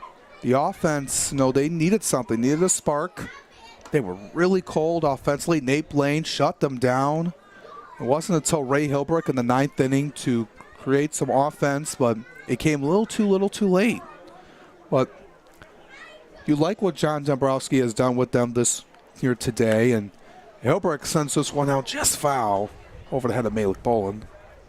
Hilbrick doubled down that same spot last time. Great day for him. If he could get in on the action with a home run, I wouldn't be surprised one bit. Bean, Piotrowski, and Rodriguez all with bombs for the Beavers today. 1-2 pitch coming from Meyer upstairs. And it's just another inning of uphill climbing for this Mammoth team. As soon as they tie it up, or every time they battle back to make it a 1-run game earlier today, Beavers answered right back and extended the lead. Way outside, we're going to make it full. And it's been the story here so far. They got the first lead of the game, and then Piotrowski had that home run. They also got another run on an error by Dotson. And it's just been a battle. They have to climb up. Just unable to fully secure a lead. Got to give credit to these Beaver hitters. Not going anywhere. Mentioned in the first couple of innings, they got up to a 3-1 lead. They put up a 3-spot early on. But it was all about if they were going to continue to score runs throughout the course of the game. And they have, scoring in the 3rd, 4th, 5th, and now 7th. Hilbrick going the other way this time, giving Fleming a long ride up to the warning track for out number 2. The ball's carrying today, man. That's an opposite field swing for Hilbrick with not a lot of wind blowing out in any direction. Fleming taken to the wall again. We've seen several warning track shots along with the home runs. Just going at it here, making Fleming work out there. It's going to be Peyton Schubert, who came in as a defensive replacement for Christian Ortega in the last inning. The man out of Pensacola, Florida, steps in now. So far, his stat line for him on the season, he has 42 at-bats, 3 hits for him on the season, and 1 RBI. And now an 0-2 in the count. Meyer looking to close the door after just that one solo fly. Every home run today, besides Matt Piotrowski's 2-run shot in the first, has been a solo bomb. 0-2 from Meyer is Miss Low. And that's been the story here, is this, the balls have been carried out. It could have been more if there were more runners on base, like you mentioned, besides the Piotrowski homer back in the first. Schubert has made it 2-2. Trying to come through here in this late stages of the game. He hasn't seen a whole lot of action so far this season. He's been splitting time with Ortega over there, making some substitutions late in games. 2-2 pitch. Skied way up in the air in shallow right. Williams Nelson again We'll get another put out for him this inning. And that's going to do it for the Beavers, but not before they take the lead back. Chase Rodriguez with a solo bomb to right to make it 7-6 Beavers as we head to the 8th. We'll see what the Mammoths do here in response after this break here on the USPBL Network. Andy Appleby. I'm the owner and CEO of the USPBL. We're a 4-team league. We play at Jimmy John's Field in Utica, Michigan. Tryon has a wealth of resources that we can tap into when unique HR issues arise, even including visa and immigration issues related to our players. Tryon has helped us to get our baseball season up and running every year and has made a difficult task much easier. That's why we rely on Tryon. You can always rely on Tryon. You know, they say, losing hope, that's the real disaster. Last year, Tropical Storm Fred sent a devastating wall of water and debris down this river. And when the waters receded, Belfour was here. Not just to rebuild, but to help restore the life of this community. Belfour, restoring more than property.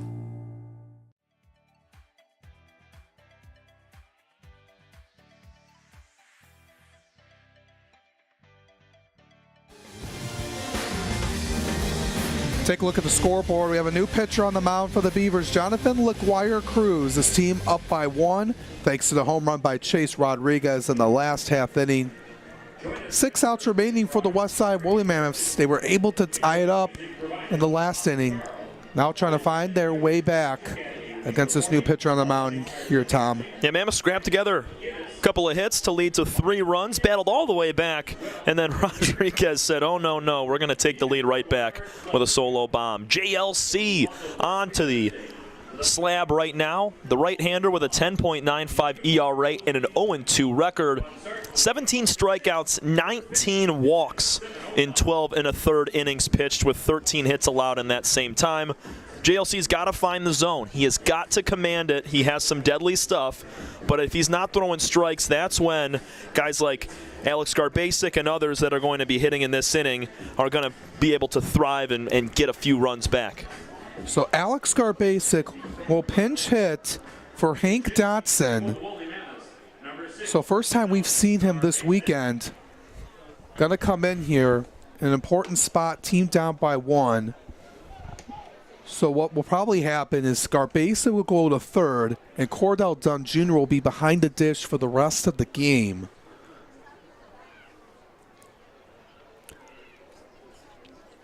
We'll see what Garbasic can do here. They also have Anthony Sharkus on the bench. We'll see if he will come in the 9th if the Mammoths have a couple of runners on.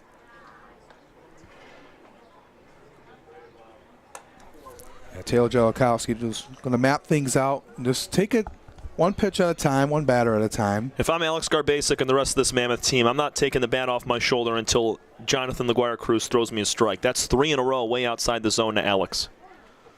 Cruz gets set. We'll take a strike as Garbasic was about to walk over the first. Hey, now you go. You've seen it from JLC. Now you can go. Hacking. 13 hits on the year through 58 at-bats for Alex Garbasic. 6 RBIs, 1 home run, and 2 doubles. 3-1 delivery. That was a perfect pitch right at the knees. He's run the count full. Good work by Jonathan LaGuire-Cruz. Battling back. It's all you can ask for with a 1-run lead. That's how they're going to stay in this game and have the lead, sustaining it through the last couple of innings. Throwing strikes here. Payoff pitch coming. Tapped at home plate.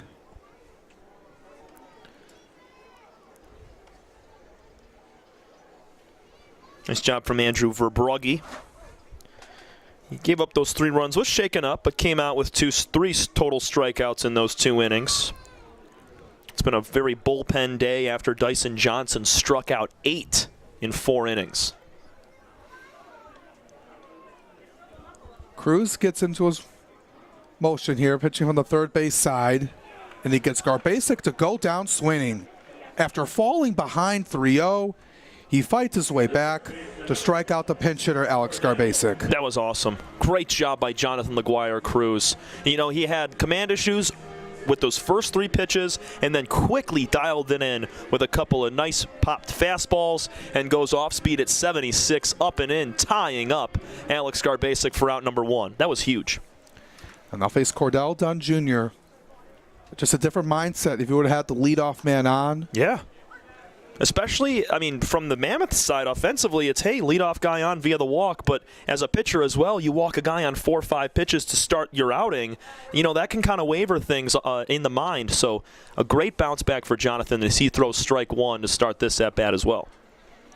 Bounces right over to Ranko Stefanovic, but he doesn't have to worry because the bases are empty. We'll see if Cordell Dunn Jr., he's done well as of late.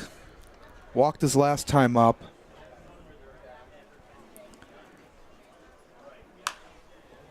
Skied way up in the air. Burke seeing if he has some room. He does not. Goes behind the dugout of the Mammoths.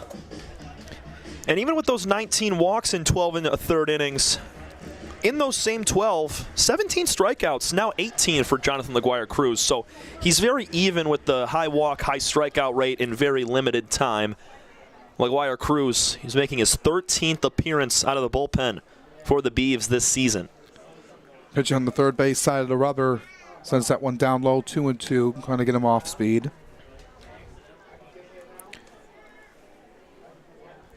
Got to get some guys on here if you're Westside. 5 outs left in the game for them. 2-2 pitch. Cordell Dunn Jr. finds one into right center, but right over to Pablo Ruiz. Hard hit ball, a little too much fade. Ruiz handles that with ease. Now it's up to Dre Williams-Nelson to get a 2-out rally going. 0 for 2 for him here on the afternoon. Has cooled off over the last few weeks after a really good start out of the gate.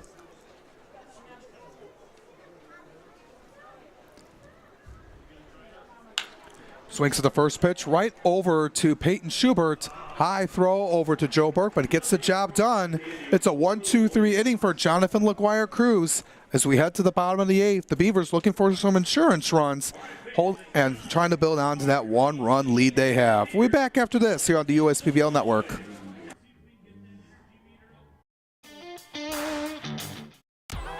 The Dave & Buster's method is designed to help you unlearn adulthood and discover the funner you hidden within you. The you that doesn't think about adult things and stuff. Ashley, I don't want to hear anything about your car registration when we're at Dave & Buster's. Okay. The you want to be. Let the Dave & Buster's method illuminate you. Begin the method today with 5 free games. You know you want to. Fifth Third Extra Time helps you do you better. So kick back and relax. You have extra time to avoid overdraft fees. Fifth Third Extra Time. This is banking a Fifth Third better. We're the financial champion of Michiganders. Whether you're a goal-getter or dream chaser, an empty nester or up-and-comer, anyone in Michigan can bank with us. Michigan Schools and Government Credit Union.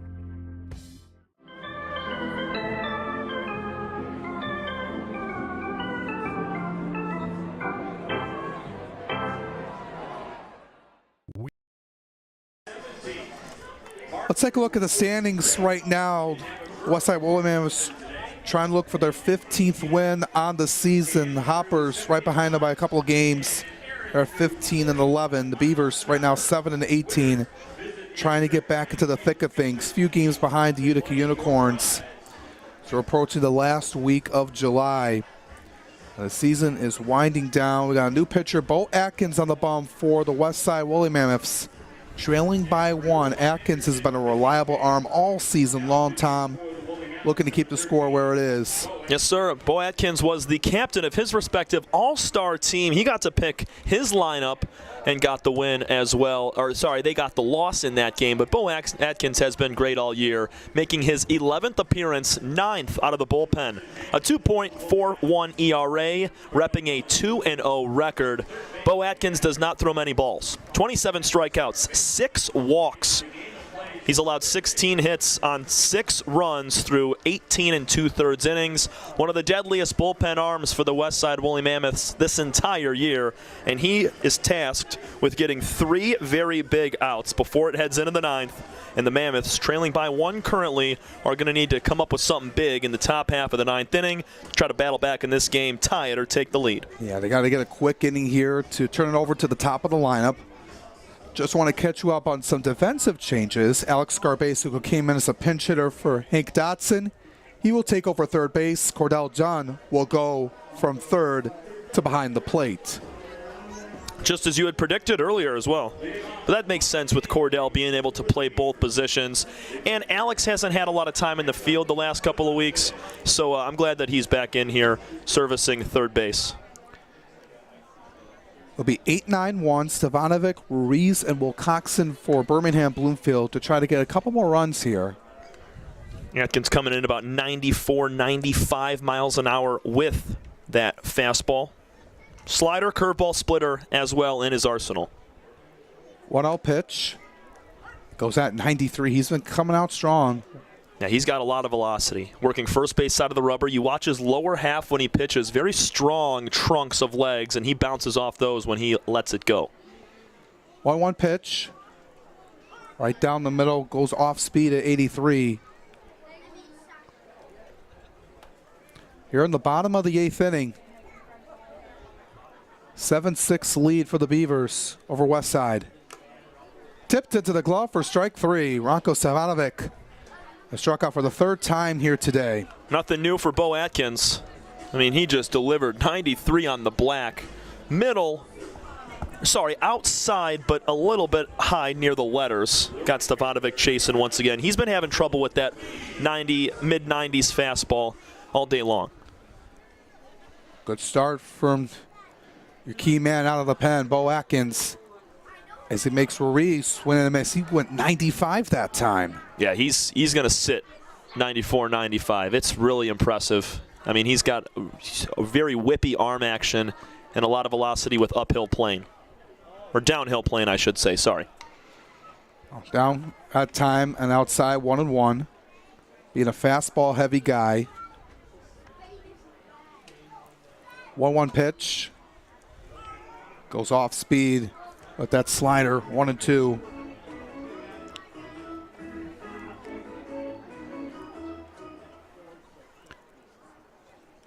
One-two from Atkins.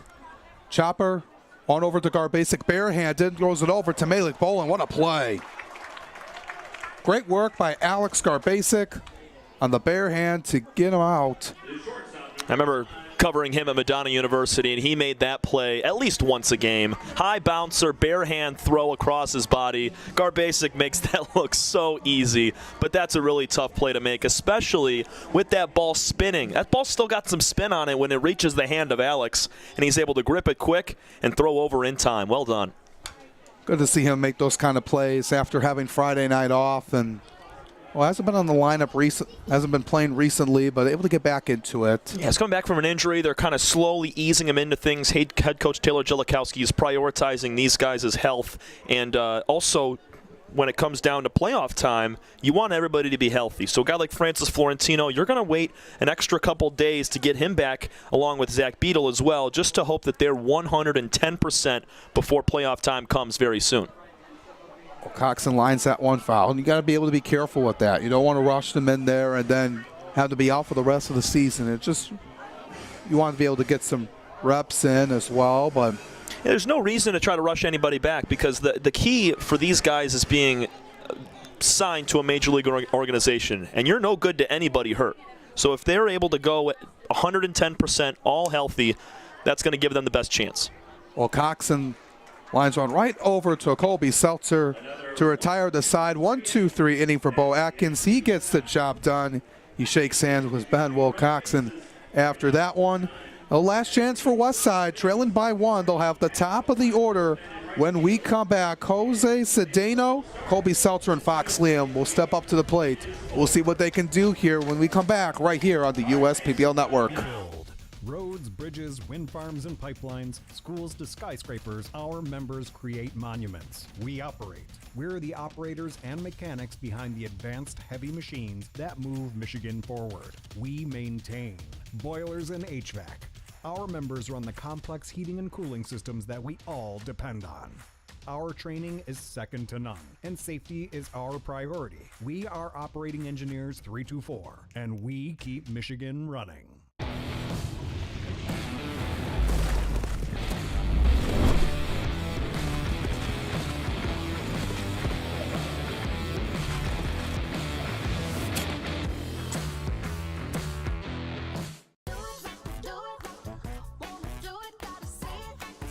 The perfect match. It's what so many of us are looking for.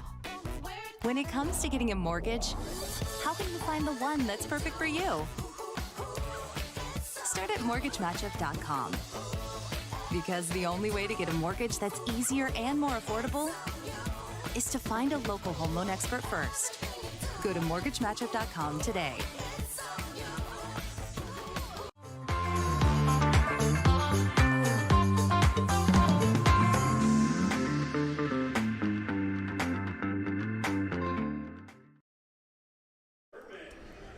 New pitcher for the Beavers. It's going to be Brett Irwin. Tasked to get the save here. Team up by 1, 7-6. And a great one so far. Tom Cavanaugh and Alex Johnson here with you for the call here today. And Tom, it's been really good here. Last chance for Westside. Got to get at least one here to get to the bottom of the ninth here. Well, they got the top of the order due up, and then if they can get somebody on, we might see Anthony Sharkus come in a pinch hit situation. Yeah, could have a chance. Cedeno going to give you your best chance, starting out hot at the top, along with Seltzer, Liam, and then Bolin. But, you know, there could be changes in there. Brett Irwin so far this year has been stellar. 11 2/3 innings pitched. He has struck out 15, has only walked 5, 2 earned runs in 9 appearances for Brett Irwin with a 1.54 ERA. He comes in late in games. He is kind of the prototypical closer for this Beaver team, and going to have to look for 3 outs right here. Cedeno has struggled today, though. Only a walk and 3 strikeouts. Goes behind Stevanovic off his glove, 2-0. This will be a big win for the Beavers. They'd win 5 of their last 7 games, a complete turnaround from what they had started out with to start the year. 2-0 pitch. Going outside for ball 3. 3-15 at one point for this Beaver team. They've climbed back to 7-18. Several games back of the Unicorns, but still trying to grind and get to 10-12 wins before the end of the season. It's going to be a 4-pitch walk for Jose Cedeno. Colby Seltzer steps in now with a tying run at first base. Very uncharacteristic there from Brett Irwin, quickly walking Cedeno. So we said just 5 walks through 11 2/3 innings for Brett, and that one, none of those pitches really close. He's done his job throughout the course of the season, but those mistakes are bound to happen, but how he responds is going to be key. Colby Seltzer has a home run here today. Looking to keep it moving here. They got Fox Liam on the on-deck circle. Good day for Colby, 2 for 3 with a walk. RBI to his name, looking to grab his 3rd hit and put something together late in the game. 1-0 pitch. They go back over the first base, and that one gets away. Cedeno is going to round second. He's going to stop there. A huge error late in the game for the Beavers. You saw Stevanovic do the back pick to first earlier in today's game. Joe Burke was able to keep it in front. This time he is not. The ball squeaks right by him. Burke has got to do everything possible to keep that ball in front, or else Cedeno heads down to second, which is exactly what happened. One swing of the bat ties this game up. Now Seltzer's going to call time. And pitch clock violation on Irwin. I think that's what field umpire Ian Land was going with. Yeah, so now it's 3-0. Quickly. 7 straight balls thrown from Irwin to start this inning. And after Jonathan LaGuire Cruz went 1-2-3 in the 8th.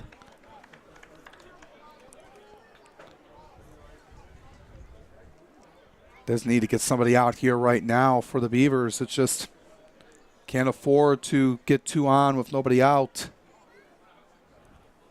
Irwin looks at the runner on the stretch. And now first and second now. Nobody out. And now Fox Liam will step in. Nick Caruso going to come out and talk over with him. There might be an adjustment needing to be made mechanically right now for Irwin. And I think that's what Caruso might be mentioning for a moment. But also, as he calls in the infield, Peyton Schubert didn't get the memo till last minute. But they're going to talk situationally here, how they're going to want to treat this, especially with Fox Liam coming to the dish, who had an RBI single last time. It's tough.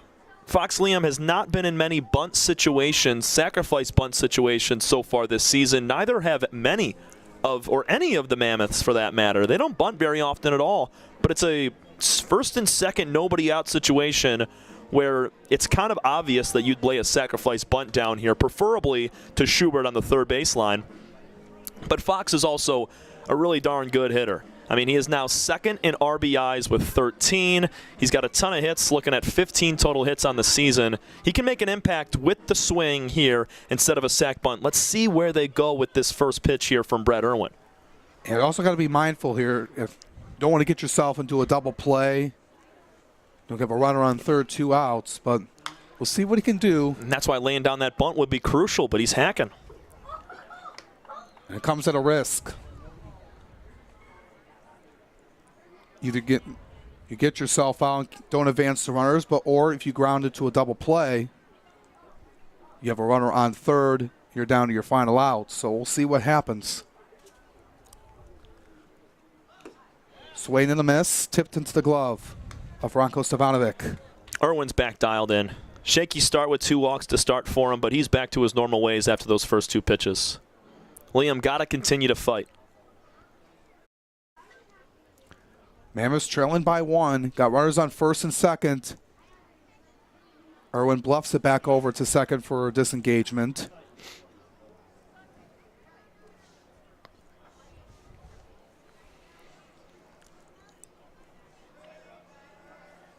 Irwin looks from the stretch 0-2.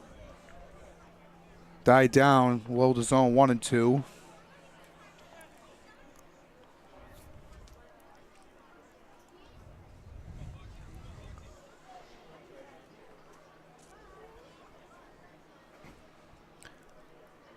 One-two pitch coming. Missed high, 2-2. That went just off the plate, high and away. Great take from Fox. Why he's such a good hitter at the plate when it comes to discipline. He walks a ton, 5 more walks than he does strikeouts so far this year.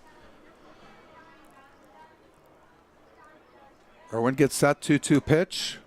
He's running full now. He's going to get some good right here. 3-2, runners on first and second. Irwin in jeopardy of walking his 3rd straight batter to open up the inning. This pitch is going to be good for Fox unless it's not close. Important for both sides. Payoff pitch coming, and he loses him. The bases are loaded now with nobody out for the Westside Woolly Mammoths. This is very surprising out of the hand of Brett Irwin. 5 walks coming into today's game. He now has 8 on the year, almost meeting his total from his first 11 2/3 innings. And guess who's coming to the plate now? I guessed it.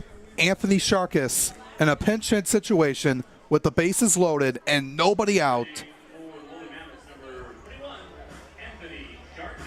He's coming in pitch hit situation for Malik Bolin. So we'll see what Taylor Jellikowski does defensively if they get a run across and force a bottom of the 9th. Sharkis swings on the first pitch off of Peyton Schubert. They got no chance, but they're going to get the out at third as Seltzer just kind of throws there. But we are tied up regardless. Well done by Anthony Sharkis, hitting that ball hard. Peyton Schubert had a tough time with it. Seltzer gave himself up. So they're going to get that force out at third. It's still first and second, one gone. Well done from Anthony Sharkus. Has not been in the game all day long. He sees one pitch from Irwin, and he rips it. Nearly gets into left field for a single. Would have led to 2 runs, but Schubert was able to knock it down. So we're tied up at 7. So Sharkus gets the job done. Brett Irwin will go down and get the blown save.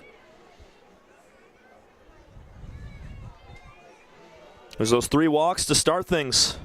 That's going to tumbleweed an inning. 0-2.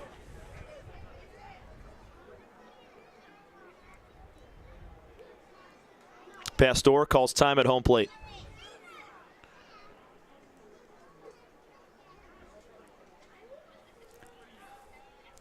Now they're looking to take the lead here with runners on first and second with 1 out. In the dirt, Savanovic does a good job. It's a game-saving block right there. That ball sneaks past him at second and third with 1 out, and Pastor just needs to put it on the ground hard. Well done from Ronco, saving the game right there. So we're tied up at 7 now. On the fielder's choice and a run off the bat of Anthony Sharkus. Up high, 2-2. I was very surprised also that Sharkus went hacking at the first pitch after Irwin walked 3 in a row. But it still leads to a run, so good things happen when you swing the bat. 2-2 pitch. Down low. Another 3-2 count. Pastor once again, same situation as Liam. Going to get something really good unless it's not close.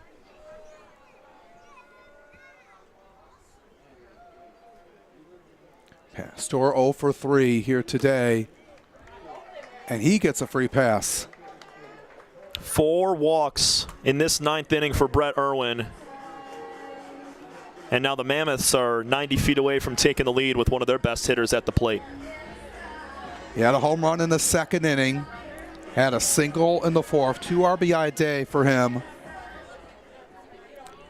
Crucial spot here for the Mammoths to really open it up. They did have the lead briefly at the beginning of the game. Fleming swings at the first pitch. Caught by Pietrowski trying to get the double play, and they do. Sharkus doesn't agree with it. He thought he got back to second in time, but he is doubled up. Very clutch play. Oh my goodness. I mean, the Beavers couldn't have asked for anything better. Well done from Pietrowski, and heads-up play from Ben Wilcoxon to be at second in time to nab Sharkus for out number 3. We go bottom 9, tied up, baby. 7-7 game as we head to the bottom of the 9th. The Beavers are looking to walk it off here and hold on to this victory. We come back right here on the USPBL Network.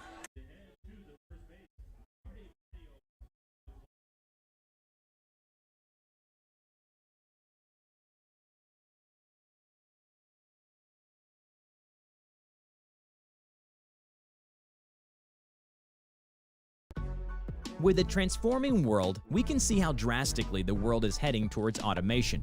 And so, we need 24/7 surveillance and security systems for our homes and businesses to avoid any theft or breach of privacy. JARBCOM brings the installation of security cameras to the tip of your fingers with our state-of-the-art mobile app. JARBCOM also provides surveillance monitoring of your entire property with flexible options that offer a dependable solution to be scaled to fit any domestic or commercial need. Contact JARBCOM today for a free estimate at 800-369-0374 or look us up on the web at jarbcom.com. Check your checking. If your account doesn't get you pumped, amped, or geeked, make the switch to Genius Checking from Genesis Credit Union. It's just genius.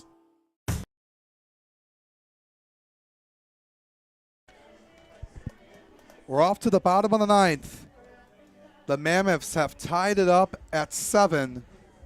Bo Atkins is back on the bump here after his offense forced this to come on here in the bottom of the 9th. They tied it up off the bat of Anthony Sharkus, who came in as a pinch hitter, scored a run on a fielder's choice with the bases loaded.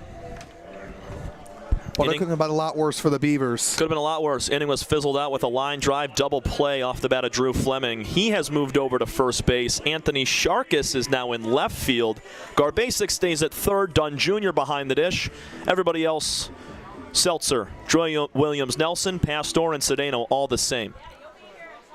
Bo Atkins will face Blake Bean, Matt Piotrowski, out of the ninth to try to force a sudden death extra inning, as Bean sends one way foul on the first pitch, right over near the kids area, out in right field. Took a big hack on it. Good. Had a couple of those here today. Good inning in the eighth for Bo Atkins. 1-2-3 frame, including a strikeout. 0-1 pitch, and that one hits him. I think he steals here. If a good jump on it, you can. Matt Piotrowski. We'll see what he can do here.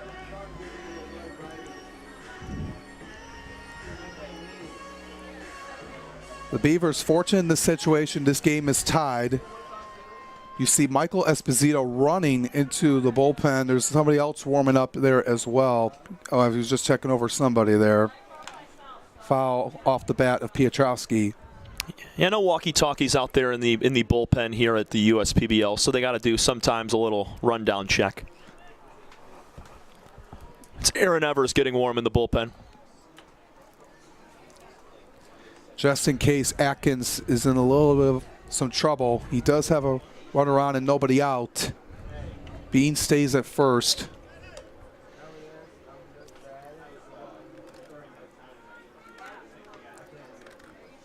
Atkins doing a nice job of coming quick to the plate, not taking too long.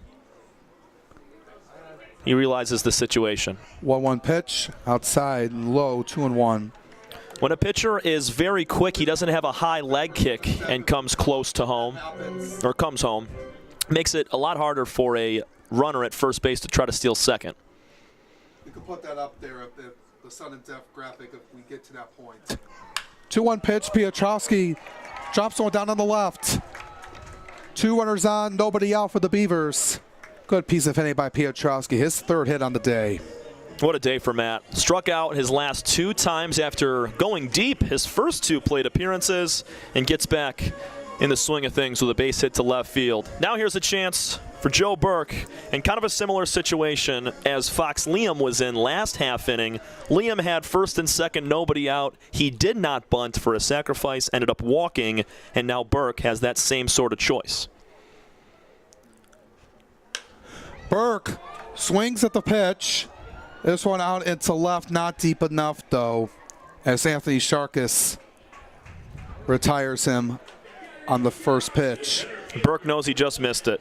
He's biting the very end cap of his bat, just a little bit frustrated. He had a good swing on it, just a little bit underneath. It was a middle fastball at 92 miles an hour, and dropped that back shoulder just a tad and didn't have enough on it. Good swing, results in out number 1. Here's the man that put the Beavers back up on top in the bottom of the 7th, Chase Rodriguez with the go-ahead home run. We'll see what he can do here right now.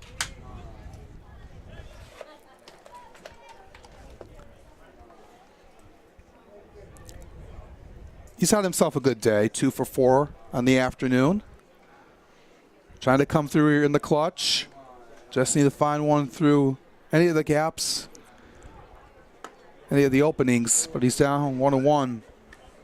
Bean will likely score on anything in the gap. If it's a hard hit ball to any of the outfielders, especially Cedeno and Sharkis out there. Sharkis a little bit deep and left, but if it's hit hard at any of the outfielders, he might think twice about coming around to score from second. Now the 1-1. Rodriguez sends one out into right field, and that one is out of here. A walk-off home run for Chase Rodriguez, and the Beavers will come away with the victory.